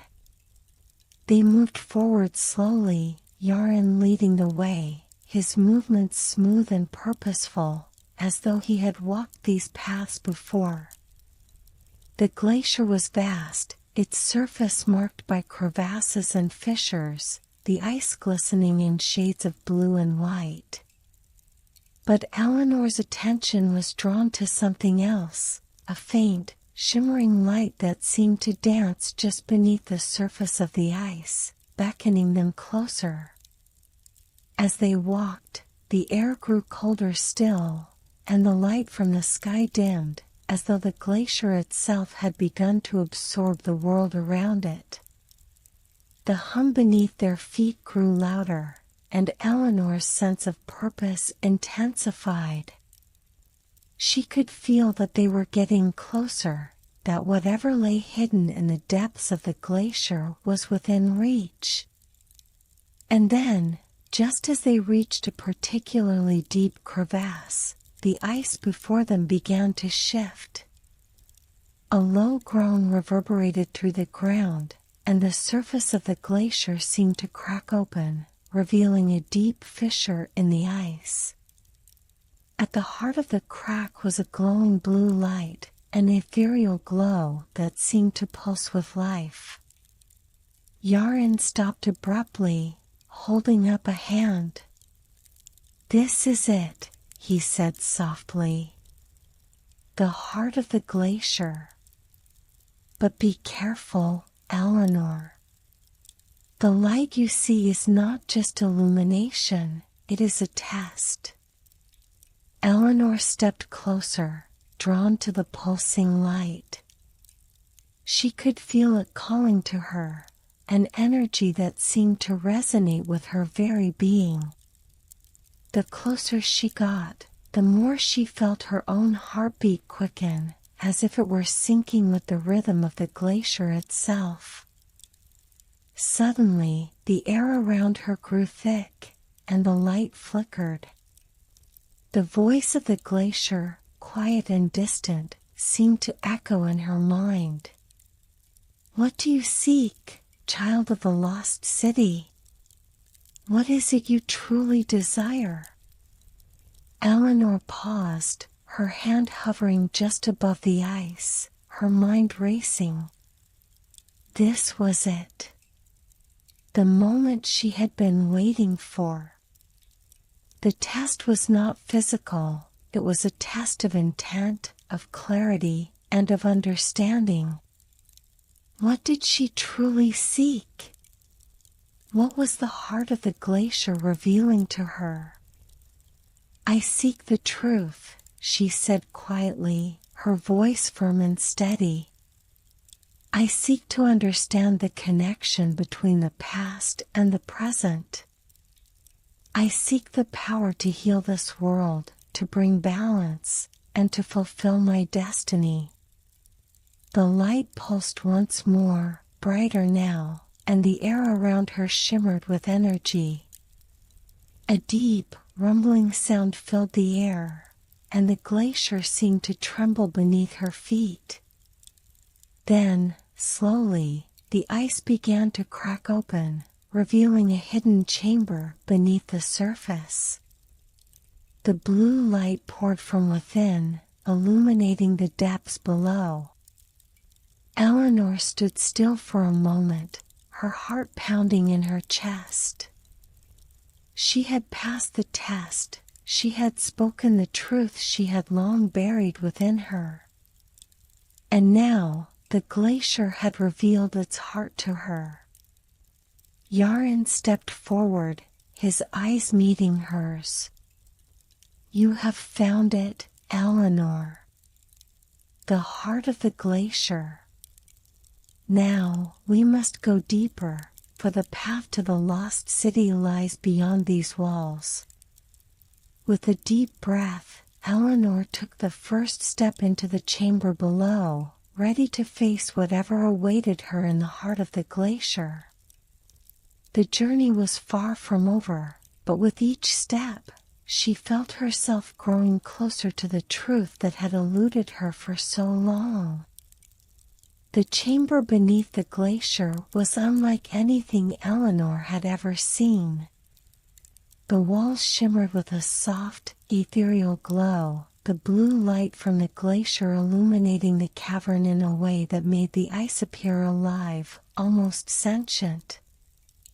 The air was thick with ancient energy, and the hum that had guided her across the glacier now seemed to pulse through her very bones. Yarin moved ahead, his figure cutting through the shimmering mist that hung in the air. He seemed unperturbed by the change in atmosphere, his steps measured and confident. Eleanor followed, her heart racing with a mix of awe and unease. The deeper they went, the stronger the pull she felt towards something hidden, something waiting. "How much further?" she asked, her voice quiet, the sound of it muffled by the thick air. "Not far," Yarin replied, his voice low and steady. "But be careful. This place is ancient. It does not welcome intrusion lightly." Eleanor nodded, her eyes scanning the cavern. The walls were covered in intricate patterns of ice and stone, some almost unrecognizable as if they were centuries-old carvings, worn by time. There were shapes and symbols, some that seemed to pulse with light, others that flickered in and out of existence like fleeting shadows. They reached a large, open space in the center of the chamber, where the ice beneath their feet shifted from solid to translucent, revealing a deep, dark chasm. At the center of the chasm, a large crystal stood, its form delicate and jagged, radiating a soft blue light. It was the source of the glow, but as Eleanor drew closer, she noticed something odd. The light cast strange, shifting shadows that seemed to move on their own, as though they were alive. Yarin stopped at the edge of the chasm, his eyes narrowing. "This is the heart of the glacier," he said quietly. "But it is not just a physical heart, it is the heart of the past, the keeper of memories. The crystal here holds the power to reveal the truth, but only if you are ready to face it." Eleanor took a hesitant step forward, her gaze fixed on the crystal. She felt a strange pull, an almost magnetic attraction to it, but at the same time, she couldn't shake the feeling that something was watching her, something lurking just beyond the light. As she drew closer, the shadows around the crystal began to stir. They stretched and twisted in unnatural ways, as if they were living creatures, moving toward her in eerie silence. Eleanor stopped, her breath catching in her throat. The shadows were not merely projections of light, they seemed to have substance, to be made of something darker, something ancient. A soft whisper echoed in the chamber, and for a moment, Eleanor could not tell whether it was her own thoughts or something else. "Do you truly wish to see?" The voice was not Yarin's, but it carried with it the weight of centuries, of untold stories buried beneath the ice. Eleanor looked around, her senses heightened, but there was no one else in the chamber, only her and Yarin. "The truth is not a gift," the voice continued, its tone low and distant, like the murmur of wind through a forgotten city. It is a burden, a shadow that follows you for eternity. Eleanor felt a cold chill wash over her. She could hear the faint whispers in the air, like voices trapped between the past and present. The shadows around her seemed to grow darker, more solid, and as they did, they stretched toward the crystal, their forms becoming sharper and more distinct. Yaren's voice cut through the tension. "The glacier's heart does not lie in the crystal itself," he said. "It is a vessel, a doorway to the past, to the stories of those who have come before. What you see in its light is not always what you wish to see." Eleanor's fingers trembled as she reached for the crystal. The shadows pulsed around her, but the pull of the crystal was stronger. She could feel the weight of the ancient truth in her grasp, ready to reveal itself. The moment her fingers brushed the cool surface of the crystal, the air around them seemed to crackle, and the shadows drew closer, coiling around her. The crystal hummed with energy, and for a moment, everything seemed to blur: the light, the shadows, the very fabric of the world around her. A vision began to form before her eyes, hazy at first, then sharp and clear.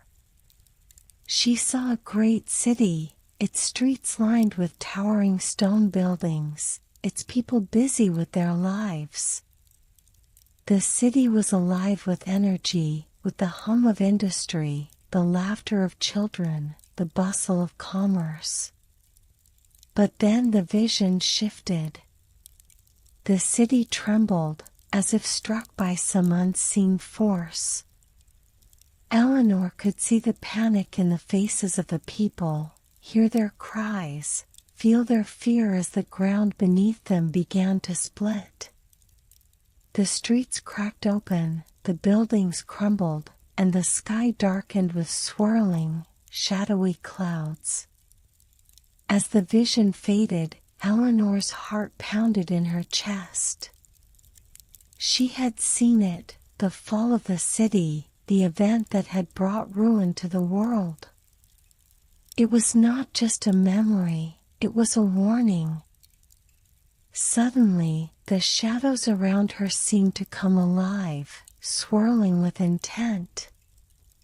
They moved like living creatures, their forms shifting, stretching, becoming more defined. Eleanor's breath caught in her throat as she realized the truth. The shadows were not just echoes of the past, they were manifestations of the very forces that had destroyed the city, the very powers she was seeking to understand. "Get away from the crystal!" Yaren shouted, his voice urgent. Eleanor stumbled back, but it was too late. The shadows lunged forward, swirling around her, their cold tendrils wrapping around her body. The light from the crystal flickered and dimmed, and for a moment, she could no longer see anything but the oppressive darkness closing in on her. Then, just as suddenly as it had started, the shadows receded, pulling back into the depths of the cavern. The crystal's light grew dim once again, but the air around them was still thick with tension, the echoes of the past lingering in the silence. Eleanor was breathing heavily, her hands shaking as she gripped the ice, trying to steady herself. She felt as if the weight of what she had seen, the fall of the city, the shadows of destruction, had settled deep into her bones. The truth had been revealed to her, but it was not a simple truth. It was a burden, a reminder of what had been lost, and what could be lost again. Yaren stood beside her, his face grim. The shadows are not just memories, Eleanor. They are warnings. The forces that destroyed the city still linger, waiting for the right moment to return. Eleanor nodded, her mind spinning with the implications. She had seen the truth. The shadows were not just reflections of the past, but active, living forces that could shape the future. The path ahead had just grown darker. The weight of what Eleanor had seen lingered in her chest as they made their way deeper into the heart of the glacier. Her mind was heavy with the vision, the fall of the city, the shadows of destruction that still hung in the air, waiting. She had touched something ancient, something powerful, and she could feel its presence echoing through her every step. Yarin led the way, his pace steady despite the strain in the atmosphere. The cavern grew colder, the silence stretching out between them like an ancient fog. Eleanor's thoughts churned as she walked, trying to make sense of what she had just witnessed. The vision had been a warning, but it had been more than that. Something had been alive within the crystal, something had reached out to her. And now, the shadows were closer than ever. But there was something else, too, a nagging feeling, a tug in the back of her mind. The crystal had shown her the past, but what if it held something more? What if it could also reveal the key to stopping the shadow that threatened the world? Yarin, she asked softly, her voice breaking the stillness, what exactly is this place? Why is it so powerful? Yarin paused, his eyes distant as he gazed into the shadows ahead. It was as though he was contemplating something ancient and long buried. He took a slow breath before speaking. "This place is the resting place of the first keeper," he said. "A being who once guarded the secrets of the world, the forces that shaped it, the balance between light and dark. The keeper was entrusted with knowledge so profound, it could reshape the course of history. But the keeper's power was not without cost." Eleanor's heart skipped. What happened to the keeper? Yarin's eyes grew dark. The keeper was consumed by their own knowledge. The weight of the truth became too much for one being to bear. The crystal is a manifestation of that knowledge. The keeper's soul is bound within it, trapped between life and death, their last remaining will to guard the world from the shadows that were once held at bay. Eleanor frowned. But if the keeper is gone, then why does it still speak to us? Why did it show me that vision? Yarin turned, his face grim, his voice barely above a whisper. Because the keeper's spirit remains. It has become a part of the glacier itself, waiting for someone to listen, to understand. The vision you saw was not a memory of the past, Eleanor. It was a warning, a call to action. Eleanor's mind raced. A call to action. The shadows, those living, breathing forces, were not gone. They were still waiting, gathering strength, just as they had done centuries ago. "But what can we do?" she asked. "The keeper is trapped. If it was the keeper's duty to stop the shadows, and they failed, then how can we hope to succeed?" Yarin's eyes softened slightly. as though the weight of her words had settled into him. The keeper failed because they thought they could fight the shadows alone.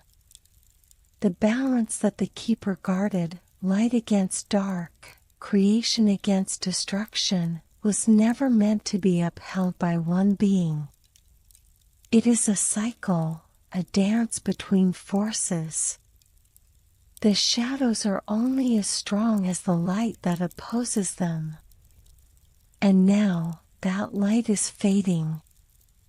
Eleanor's chest tightened. She understood what Yarin was saying. The world had lost its balance. The shadows that had once been kept at bay by the keeper's power were now free to roam, growing stronger as the light dimmed. But if the light was fading, then perhaps it could be reignited. Perhaps she and Yarin, perhaps their journey, held the key to restoring that balance. Before she could speak again, the sound of a low rumble echoed through the cavern, drawing their attention. The ground beneath them trembled lightly, as if the glacier itself was responding to the growing tension in the air. Yarin turned, his expression hardening. "We are not alone," he said. Eleanor felt her pulse quicken. The shadows were not only watching them, they were moving, coalescing in the distance like a dark tide rising. She could see them now, faint, almost imperceptible shapes that shifted within the shadows. But they were there, lurking just beyond the edges of the light, waiting for the right moment to strike. "Stay close," Yarin instructed. "We must reach the inner sanctum before they do." Eleanor nodded, her heart racing. The journey was no longer just about discovery, it was a race against time. The keeper's tale, the knowledge trapped within this place, was a double-edged sword. It held the answers they sought, but it also contained the very darkness they were trying to stop. And now, as the shadows closed in, Eleanor realized they were not just searching for answers, they were fighting for the future of the world. They moved forward quickly, the echoes of their footsteps mingling with the whispers of the glacier. As they approached a narrow tunnel, Yarin turned to Eleanor, his voice steady but urgent. "There is a reason the keeper's tale is forgotten," he said. "It is not meant to be known by just anyone. Only those who are truly ready to face the darkness can hear it. And even then, the burden is great. The keeper's tale is one of sacrifice. It is a reminder that knowledge alone cannot save the world. The strength to change the course of fate lies not in understanding the past, but in choosing the future." Eleanor felt the weight of his words as she stepped into the tunnel. The glow from the crystal behind them seemed to fade, swallowed by the vastness of the ice and stone. The shadows, too, were closing in, moving with a purpose now. They were not merely remnants of the past, they were forces seeking to reclaim what had been lost. But Eleanor was no longer afraid. She had seen the truth, and she had heard the keeper's call. She did not know yet what would come next, but one thing was certain, the path forward was not one she would walk alone. She would face the shadows, just as the keeper had, and just as many had before her. And she would not let the darkness consume the world without a fight. The narrow tunnel ahead twisted like a serpent, its icy walls gleaming with an ethereal glow that seemed to pulse with the rhythm of Eleanor's heartbeat. Each step she took felt heavier than the last, the air thick with the weight of what they were about to face. The glacier, alive with the whispers of the past, seemed to hold its breath, as though aware of the impending moment. Yaren led the way, his figure a silhouette against the shimmering ice. His pace had quickened, a sense of urgency in his every movement, but his face remained a mask of determination. Eleanor followed closely, her thoughts swirling. The keeper's tale weighed heavily on her mind, the secrets they were uncovering, the shadows they were chasing, and the power that lay hidden within this frozen world. They finally reached the end of the tunnel, and as they emerged into a vast chamber, the sight that greeted them made Eleanor's breath catch in her throat. The cavern was unlike any place she had seen before. It was immense, the walls towering high above them, carved with intricate runes that seemed to shimmer with an ancient light. In the center of the room, resting on a pedestal of crystal, was an object so beautiful it seemed to defy belief, a necklace, its pendant glowing with the soft, steady light of a star. The pendant itself was a perfect sphere of polished crystal, within which a constellation of tiny stars danced and shifted, as though contained in a miniature universe. Its light was warm, gentle, and yet incredibly powerful, filling the chamber with a sense of peace that contrasted sharply with the heavy air of tension that had enveloped the journey thus far. "This is it," Yaren whispered, his voice reverberating in the quiet of the chamber. "The Starborn amulet. The key to the Keeper's power, and the last hope to restore balance to the world." Eleanor stepped forward, drawn to the amulet as though some invisible force was guiding her. Her fingers brushed the cool surface of the crystal pedestal, and a surge of energy pulsed through her, making her skin tingle. The amulet seemed to recognize her presence, its stars flickering more brightly, as if responding to the pull of her spirit. "It's beautiful," she breathed, her voice filled with awe. Yaren nodded solemnly. "It is more than just a beautiful object. The amulet holds the essence of the first Keeper's power. The Keeper's spirit was bound to it when they fell, and with it, the light that once held the shadows at bay. If you are to wield it, Eleanor, you must understand its significance. It is not just a weapon, it is a symbol. A reminder of the light that must always stand against the darkness." Eleanor hesitated, her heart racing. She had already seen what the shadows were capable of. But now, with the amulet before her, the responsibility of wielding such power felt like an impossible weight to bear. "Yaren," she said, her voice steady despite the uncertainty within her. "How do I use it? How do I make sure I don't fall like the Keeper did?" Yaren's eyes softened, a knowing look crossing his face.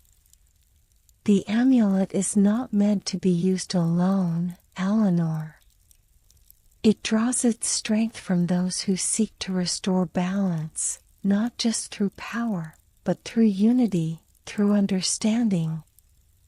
The Keeper fell because they believed they had to shoulder the weight of the world by themselves.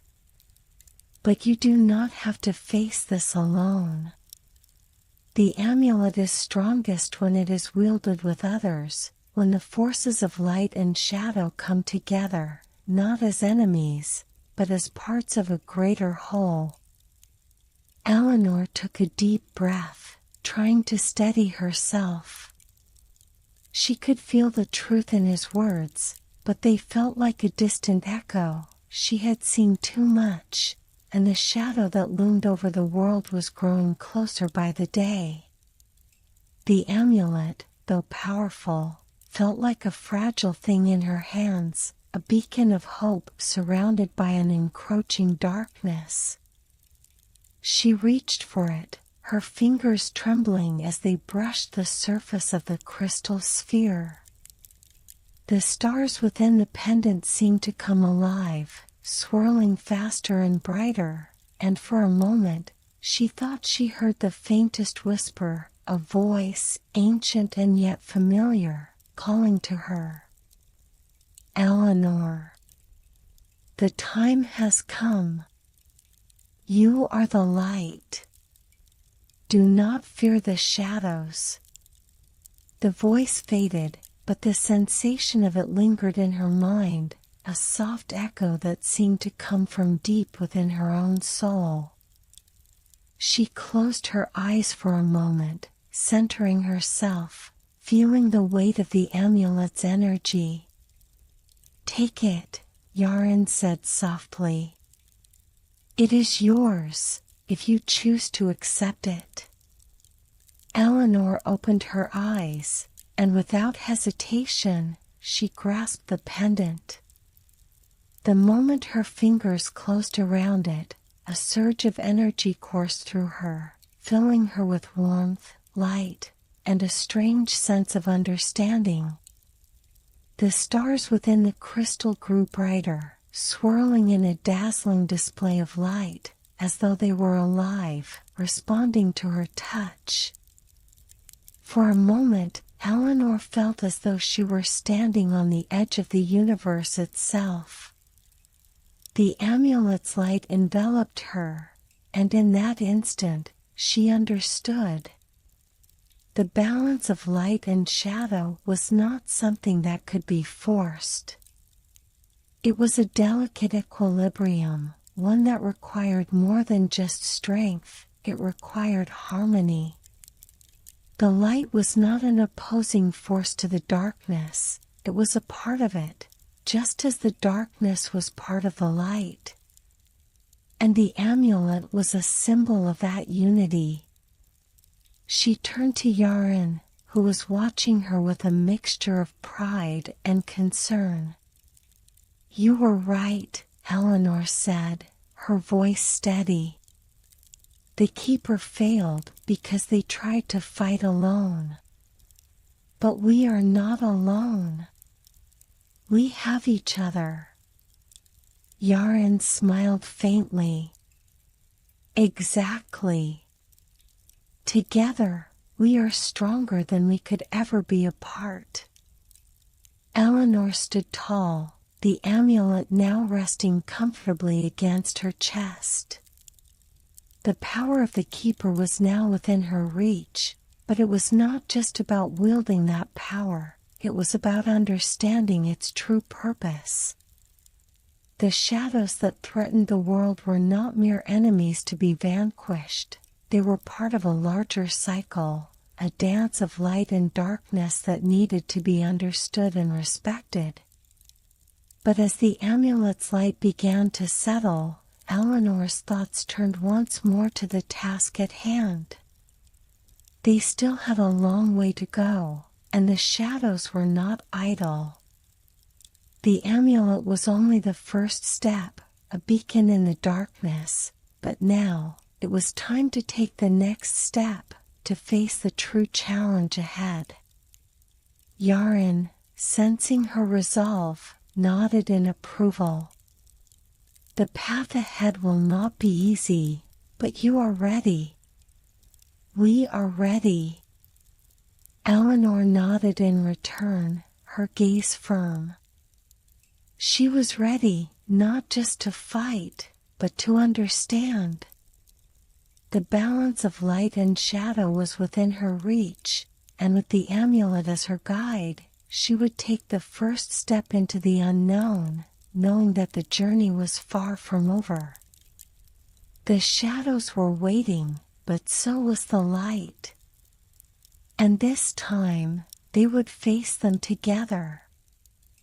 The air was still and cold, yet a strange warmth filled the chamber as Eleanor stood in the heart of the glacier, the starborn amulet glowing softly against her chest. Its light pulsed with the rhythm of her heartbeat, steady and constant. The echoes of the keeper's tale lingered in her mind, but now there was a new sense of purpose, a clarity that had not been there before. She had the power to bring balance, but that power was not a weapon, it was a beacon, a bridge between light and shadow. Yaren stood beside her, his expression unreadable. His silence was not one of doubt, but of respect. He knew the journey was far from over, and the true test lay ahead. The shadows were growing stronger, but the light that had awakened within her was no longer a distant dream. It was a part of her now. "Are you ready?" Yaren asked, his voice low, almost reverent. Eleanor nodded, taking a deep breath. The weight of the amulet around her neck was grounding, but her mind raced. The first step was clear, but what came next was less certain.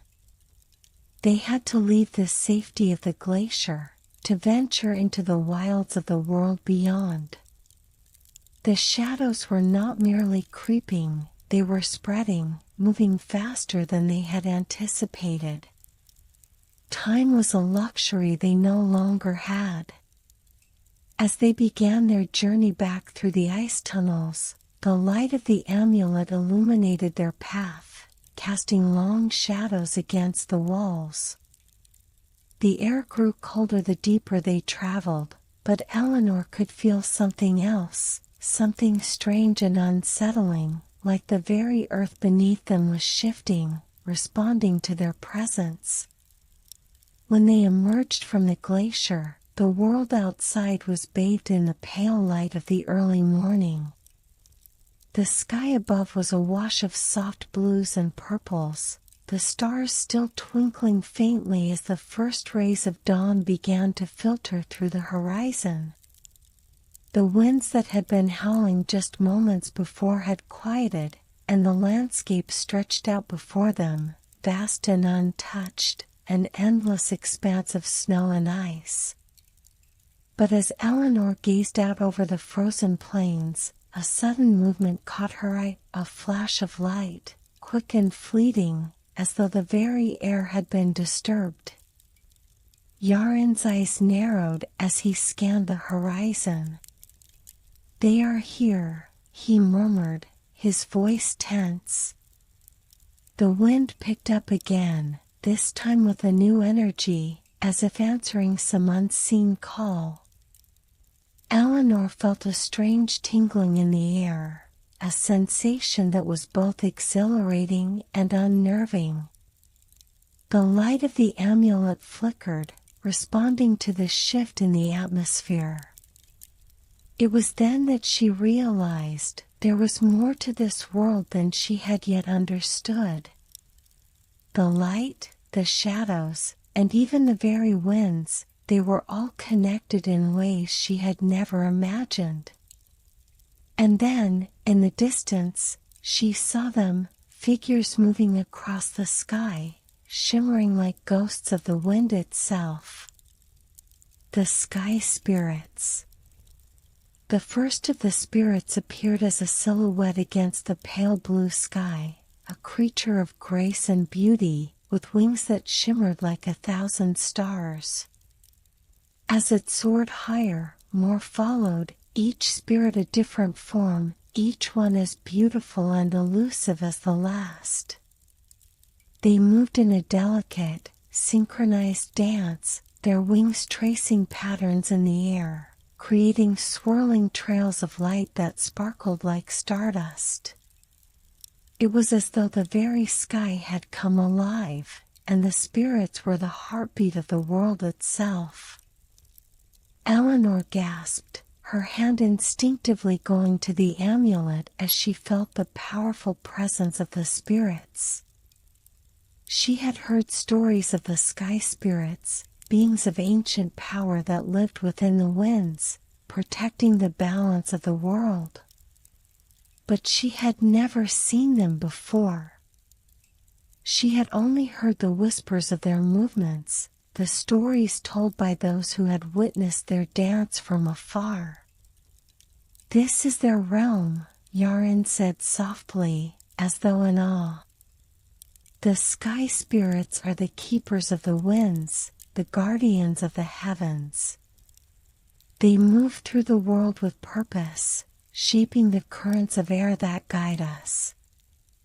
The balance between light and shadow is not just within us, Eleanor. It is in everything.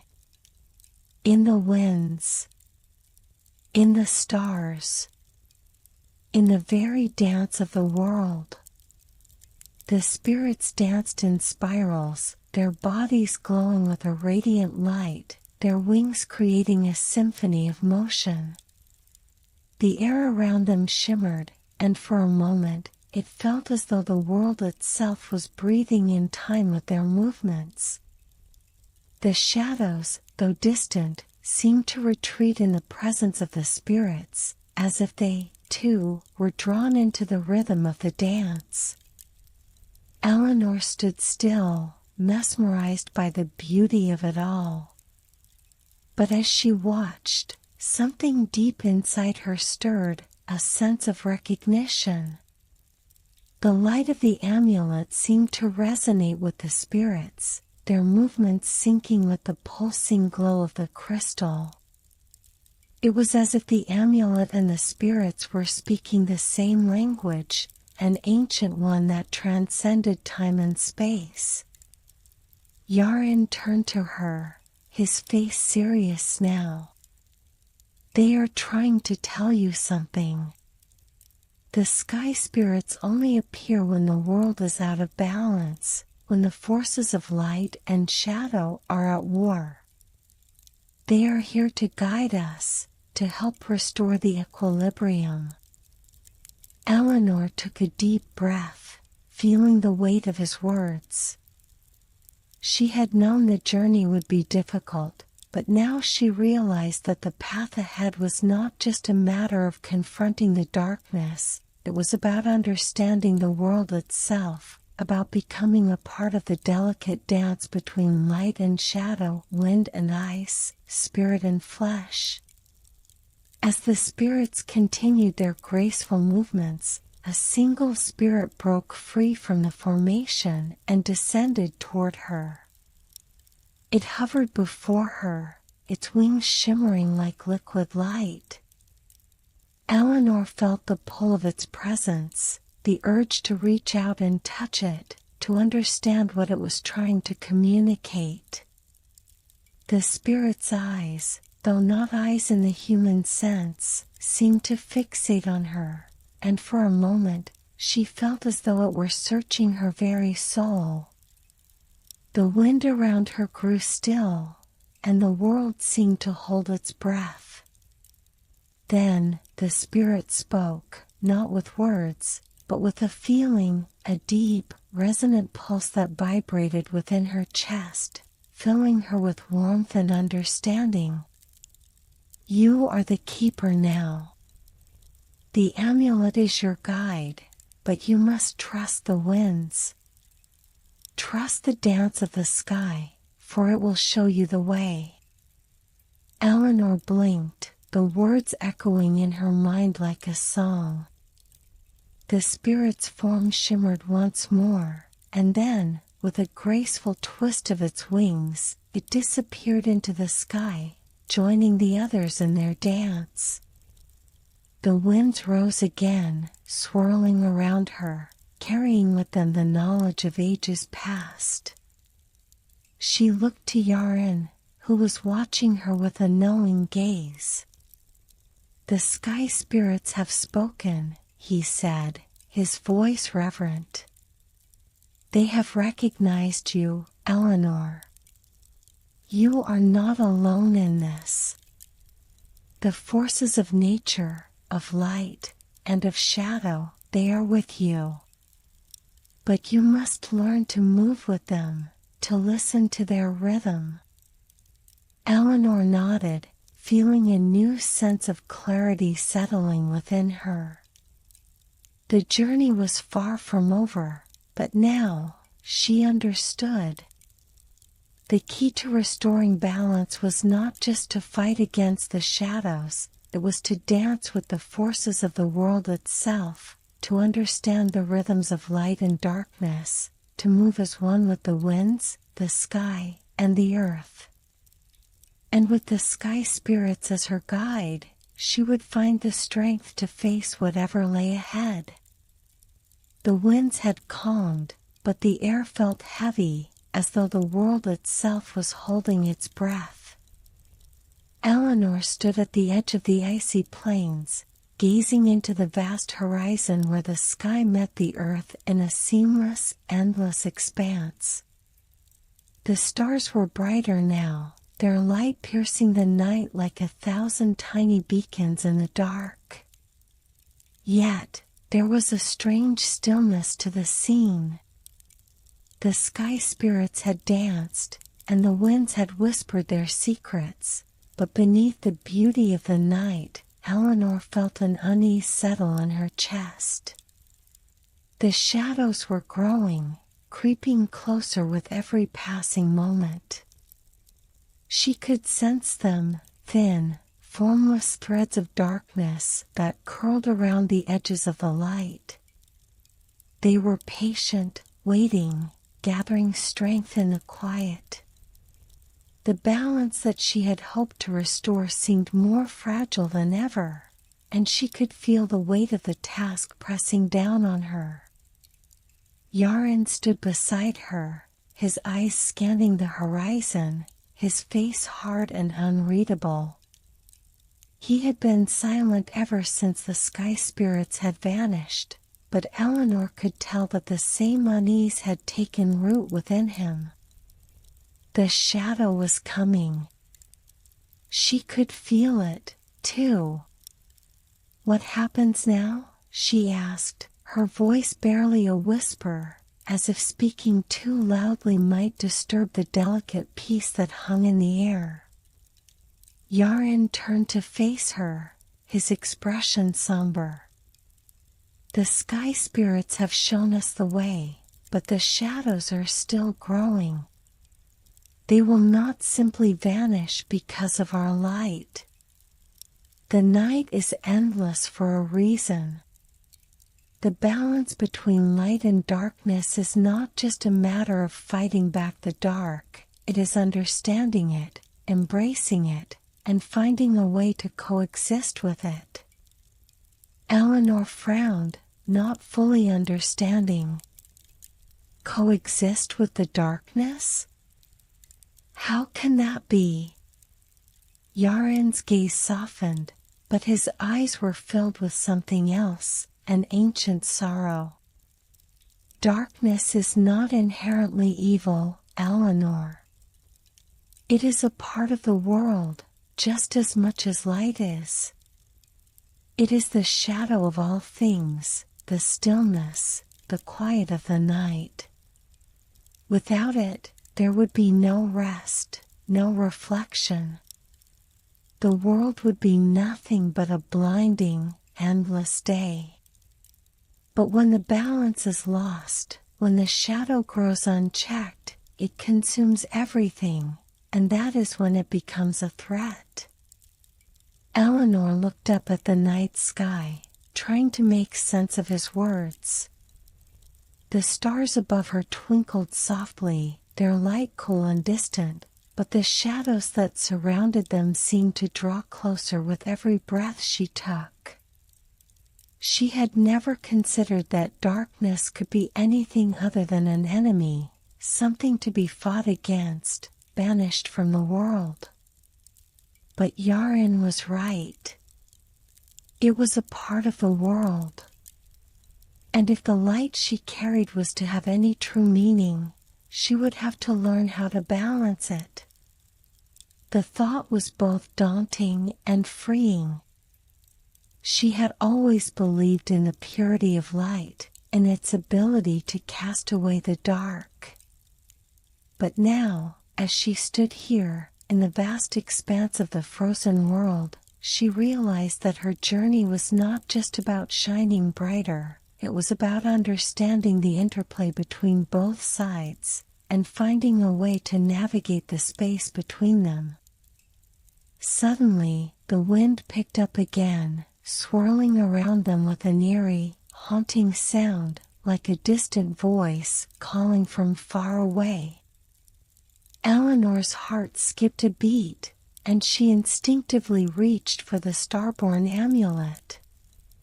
It pulsed with warmth, a gentle reassurance against the chill of the night. Yet, as she held it, she could feel a strange sensation, something pulling at the edges of her consciousness, as though the wind itself were calling her. "Do you hear that?" she asked, her voice barely audible over the sound of the wind. Yaren nodded, his face growing grim. The wind carries more than just the whispers of the past. It carries the echoes of those who have gone. The shadow has a voice, Eleanor. And it is growing louder. The ground beneath their feet trembled slightly, a subtle vibration that made the air feel alive with anticipation. It was as if the earth itself were waking from a long slumber, and Eleanor could feel the pulse of something ancient, something deep within the land, calling out to her. "Where is it coming from?" she asked, her pulse quickening. Yaren pointed to the north, toward the darkened horizon. "That is where the shadow gathers. The heart of it all. It is there, beyond the reach of the light, in the place where the endless night began." Eleanor's breath caught in her throat. "The endless night?" "Yes," Yaren said, his voice heavy with meaning. "The endless night is not just a time. It is a place, a realm where the light and dark are in constant conflict.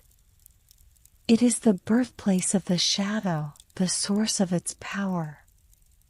To restore balance, we must go there." Eleanor hesitated, the enormity of the task sinking in. To enter the heart of the shadow, to confront the very thing she feared most, was a terrifying thought.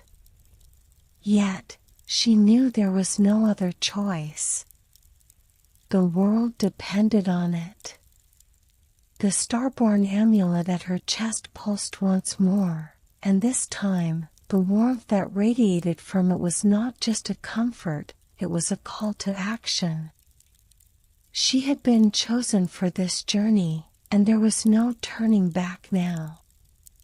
The shadow had been awakened, and it would not stop until it had consumed everything in its path. She looked to Yaren, who was already moving toward the north, his steps sure and steady. The time for hesitation had passed. There was no more waiting, no more wondering.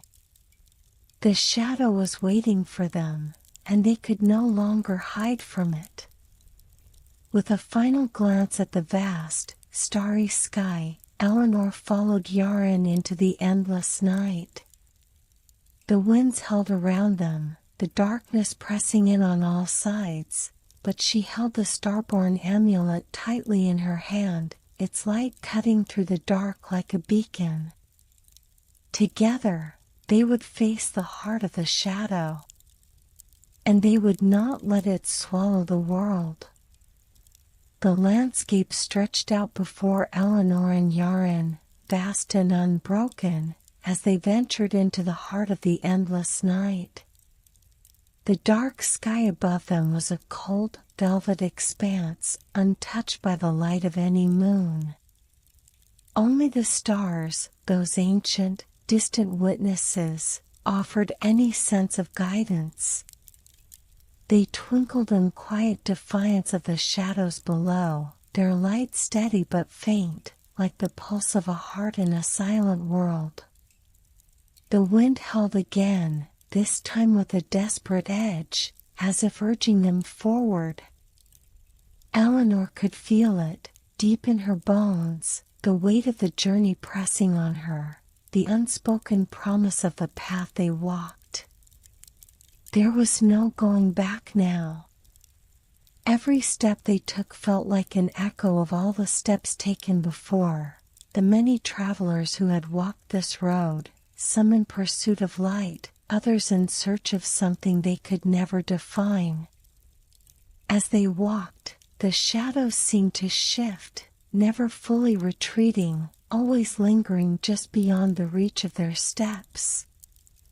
They were like a living thing, growing and receding, aware of their presence and testing their resolve. Yet, despite the pervasive darkness, Eleanor did not feel fear. Instead, there was an odd sense of calm, as though something within her was drawing closer to understanding the balance of light and dark that had eluded her for so long. Yaren remained ahead, a dark silhouette against the abyss. He had not spoken for a long time, his mind occupied with the gravity of their task. Eleanor could feel his presence beside her, his strength anchoring her as they continued their journey. Despite his quiet demeanor, she could sense his thoughts, his burdens, and she knew that the weight of this mission was just as heavy for him as it was for her. The silence between them was not uncomfortable, but filled with anticipation. Each step carried them deeper into the unknown, closer to the heart of the shadow. Eleanor's thoughts, however, kept returning to the same question: what would they find when they reached the center of it all? Would they be able to restore the balance, or would they fall prey to the darkness? Ahead, the land began to change. The frozen plains they had crossed now gave way to jagged peaks of ice, towering like silent sentinels. The air grew colder, sharper, as if they were nearing the very edge of the world. A soft glow flickered in the distance, a faint, ethereal light that seemed out of place in such a desolate landscape. Eleanor's heart quickened. Was it a sign of hope? Or a warning? Yaren, sensing her unease, turned back to look at her, his face hard yet full of understanding. "Do you see it?" he asked, his voice low. Eleanor nodded, her gaze fixed on the flickering light. "What is it?" "Is that where we are headed?" "It is," Yaren replied. "That light is the last beacon of the sky spirits. It is their promise to those who seek balance, their gift to the one who can restore what has been broken." Eleanor's breath caught in her throat. The sky spirit's light, a promise, a gift. It sounded too much like a legend, something too far-fetched to be true. But as they continued onward, the light grew brighter, its steady glow cutting through the darkness like a thread of warmth. The closer they came, the more intense the light became. It was no longer a distant glow, but a powerful, radiant pulse, alive and full of purpose. Eleanor felt a deep stirring within her chest, a feeling she couldn't quite describe, like the pull of something ancient and sacred. The light was calling to her, urging her forward. And then, they reached it. At the base of a massive ice formation stood a towering pillar of light. It was as if the very sky itself had descended to the earth, its light cascading in delicate threads across the frozen ground. It illuminated everything around it, casting long shadows that danced on the ice like fleeting memories. The light was not blinding, but soft, gentle, like the first rays of dawn. Eleanor stood before it, transfixed. The warmth of the light felt comforting, but it was more than just warmth, it was the promise of something more. Something beyond this moment, beyond the darkness that had clouded her journey. It was the heart of the balance. She reached out a hand, her fingers trembling as they brushed the edge of the light. The moment her skin touched it, a surge of energy flooded through her, a flood of memories, of visions, of stars and darkness, of wind and light. She could hear the voices of the sky spirits again, their whispers clearer now, carrying ancient truths from a time long past. The voice of the first sky spirit, the one who had whispered the prophecy to her, echoed in her mind. To restore the balance, you must make a choice. The light you carry will not be enough without understanding the shadows. The promise you seek lies not in fighting the dark, but in embracing it. Eleanor's breath caught in her throat. She understood now. The light she had been carrying, the one that had guided her all this way, was only part of the journey. She had been chosen because of her willingness to walk between the light and the shadow, to see the world as it truly was, without fear or prejudice. With newfound clarity, she turned to Yaren, who had stood in silence beside her, watching the light with a distant gaze. She could see the recognition in his eyes as well. He, too, understood the depth of the journey they had undertaken. Eleanor knew what she had to do. She had come this far not just for herself, but for the world, for all those who had fallen victim to the endless night. She would restore the balance, but it would require more than just the light. It would require everything she had, the strength to confront the darkness, and the wisdom to know when to let it be. I will make a promise, she whispered, more to herself than to Yaren. A promise to the lights, and to the shadows. I will find the way to bring them together. Yaren nodded, his face filled with an unspoken respect. And I will stand with you, as always.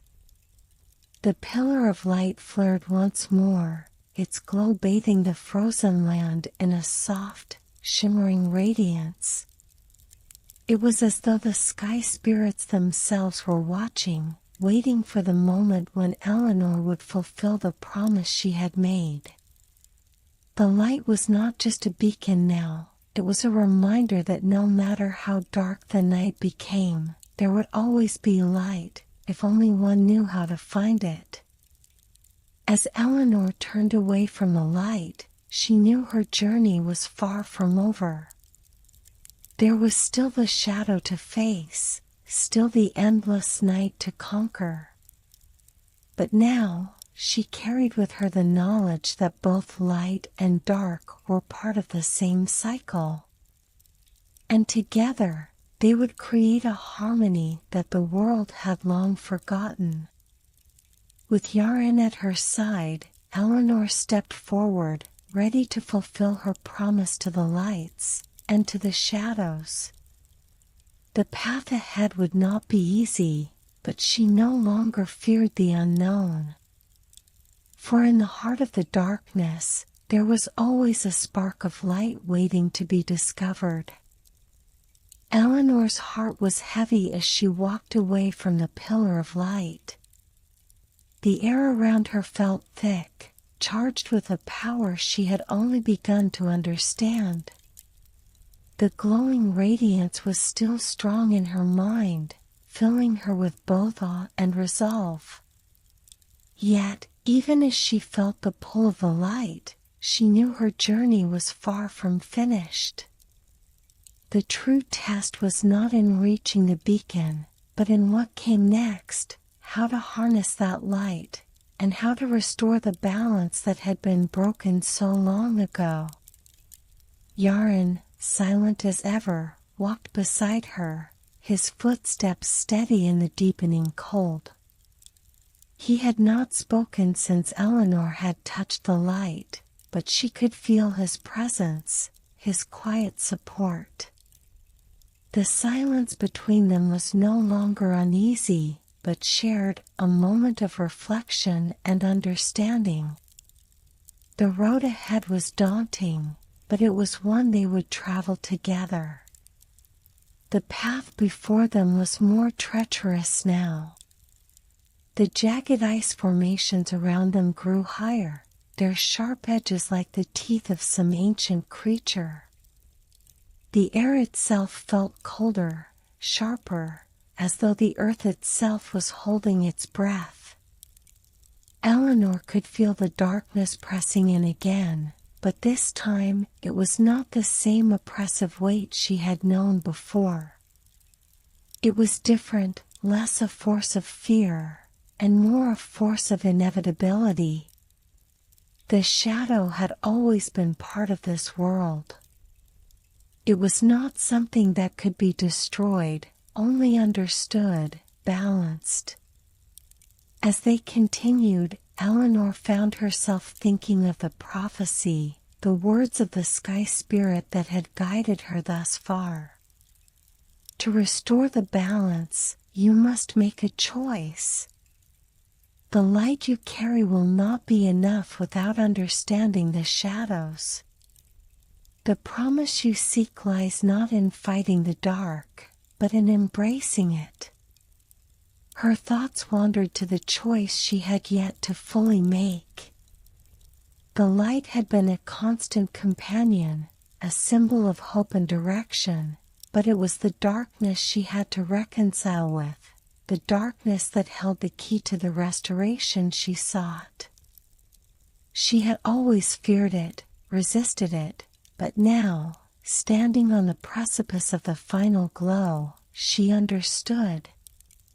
The path to true balance was not in casting out the shadows, but in learning to walk alongside them. The wind began to pick up, swirling around them like a whisper. Eleanor's cloak fluttered violently as she pulled it tighter around her body, the cold seeping into her bones. But amidst the chill, she saw it, far ahead, the faintest glimmer of light. It was dim at first, a mere flicker against the vast darkness, but as they drew closer, it grew stronger, more defined. The final glow. She stopped, her eyes narrowing, trying to make sense of what lay ahead. It wasn't the same as the pillar of light they had seen before. This was different. The light was not coming from above, but from below, from the ground itself. The earth here was cracked, like an ancient wound, glowing faintly from deep within. Yaron, too, stopped beside her, his gaze fixed on the glow. "The heart of the shadow," he murmured. "It is said that this place holds the final piece, the key to the balance." Eleanor Eleanor felt a surge of emotion, a mixture of fear, wonder, and a deep, unwavering determination. They were close now. This was where it would all come together, where the light and the shadow would finally meet. She stepped forward, her footfall careful as she moved toward the crack in the earth. The closer they came, the more intense the glow became. It was not the blinding light she had expected, but a soft, almost ethereal radiance, like the glow of the moon on a calm night. Yet, despite its gentleness, Eleanor could feel the power it held within. It was the heart of the shadow, the final thread that would bind the darkness to the light. Without a word, she knelt by the crack, her hand trembling as she reached out toward the source of the glow. The earth felt alive beneath her fingers, warm and pulsing, as if it had been waiting for her touch all this time. Slowly, carefully, she pressed her hand into the crack. There was a sudden tremor, a ripple that ran through the ground beneath her. The air hummed with energy, a soft vibration that seemed to speak directly to her soul. Eleanor closed her eyes, allowing this sensation to wash over her. The light she had carried, bright, fierce, and ever-present, seemed to merge with the glow beneath her hand, as though they were no longer separate forces, but part of the same cycle, bound together by the land itself. In that moment, she understood.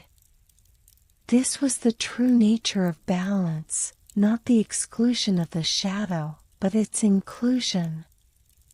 Light and dark were two sides of the same coin, each necessary to the other. The shadow was not an enemy to be feared or destroyed, it was an equal partner in the eternal dance of existence. Without the shadow, there would be no contrast to the light, no definition, no depth. As the glow intensified, Eleanor felt a shift in the air, a soft breeze that seemed to carry the whispers of the sky spirits, their voices now clearer than ever. The final glow is not a destination, but a path. The light you carry is a reflection of the shadow you have embraced. Together, they will guide you to the restoration you seek. The ground beneath her hand shifted again, and the crack widened, revealing a shimmering, star-like object deep within the earth. It was the star-born amulet, the final piece of the puzzle, glowing with the same ethereal light. As Eleanor grasped the amulet, she felt a deep sense of peace settle within her. The journey had brought her here, to this moment, where light and dark were no longer opposing forces, but two halves of the same whole. She looked up at Yaron, who had been watching her silently, his face a mixture of awe and reverence. He, too, could feel the shift. The journey was complete, but it was only just beginning. The amulet was the key, the symbol of the balance she had found.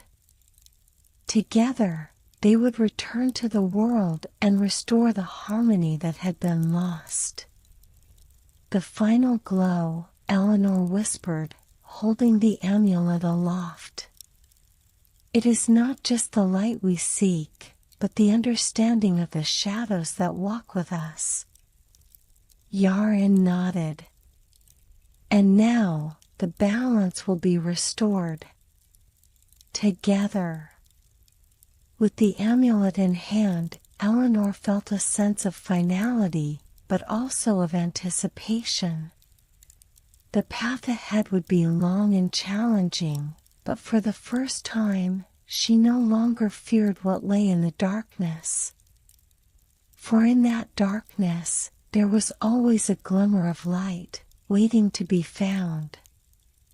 And so, with the glow of the stars beneath their feet, Eleanor and Yaren stepped forward once more, ready to face whatever came next.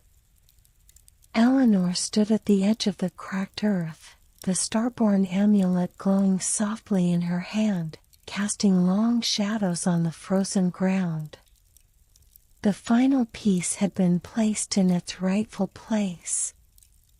The light and the shadow, intertwined and balanced, hummed with a quiet power. The world around her was still, holding its breath, as though awaiting the next move in a dance that had been forgotten for centuries. Yaren stood beside her, his eyes fixed on the distant horizon. The northern lights flickered overhead, painting the sky with swirls of green and purple, and for a brief moment, it felt as if time itself had stopped.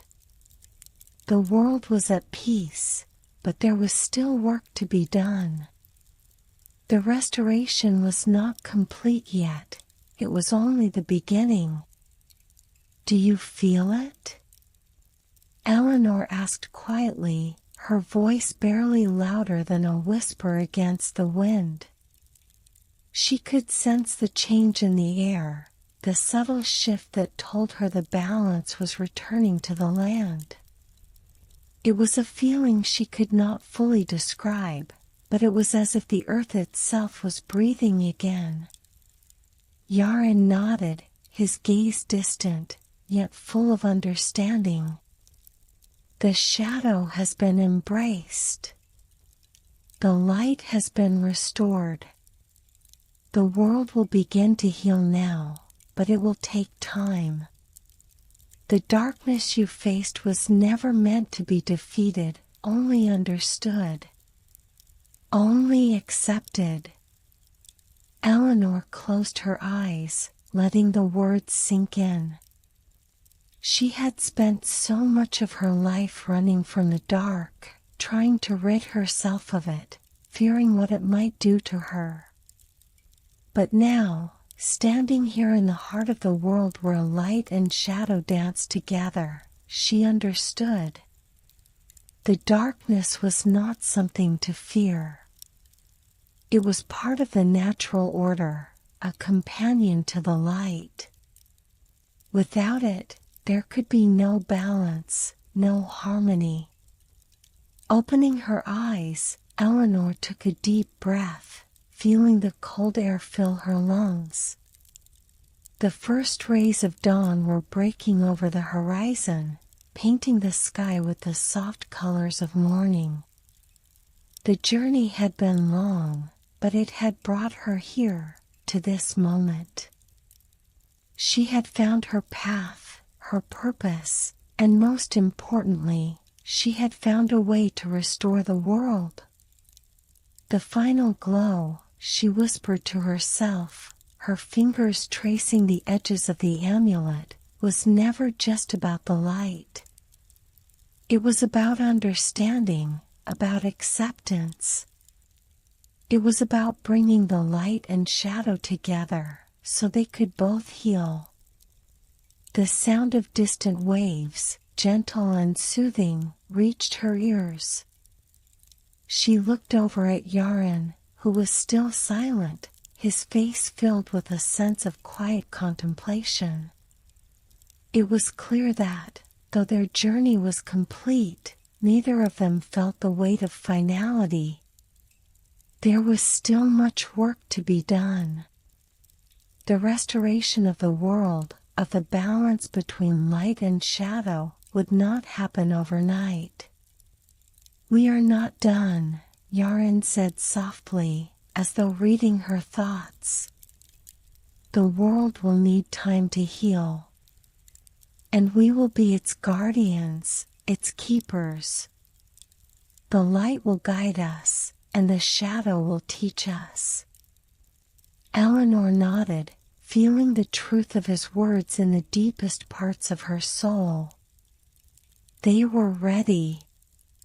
The amulet would serve as a constant reminder, a beacon of the balance they had restored.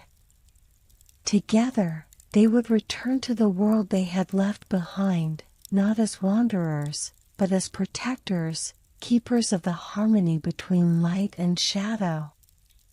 As they turned to leave the crack in the earth, the final glow slowly began to fade, sinking back into the depths from which it had come. The stars overhead twinkled brighter, their light now infused with a new purpose, a quiet promise of the world's restoration.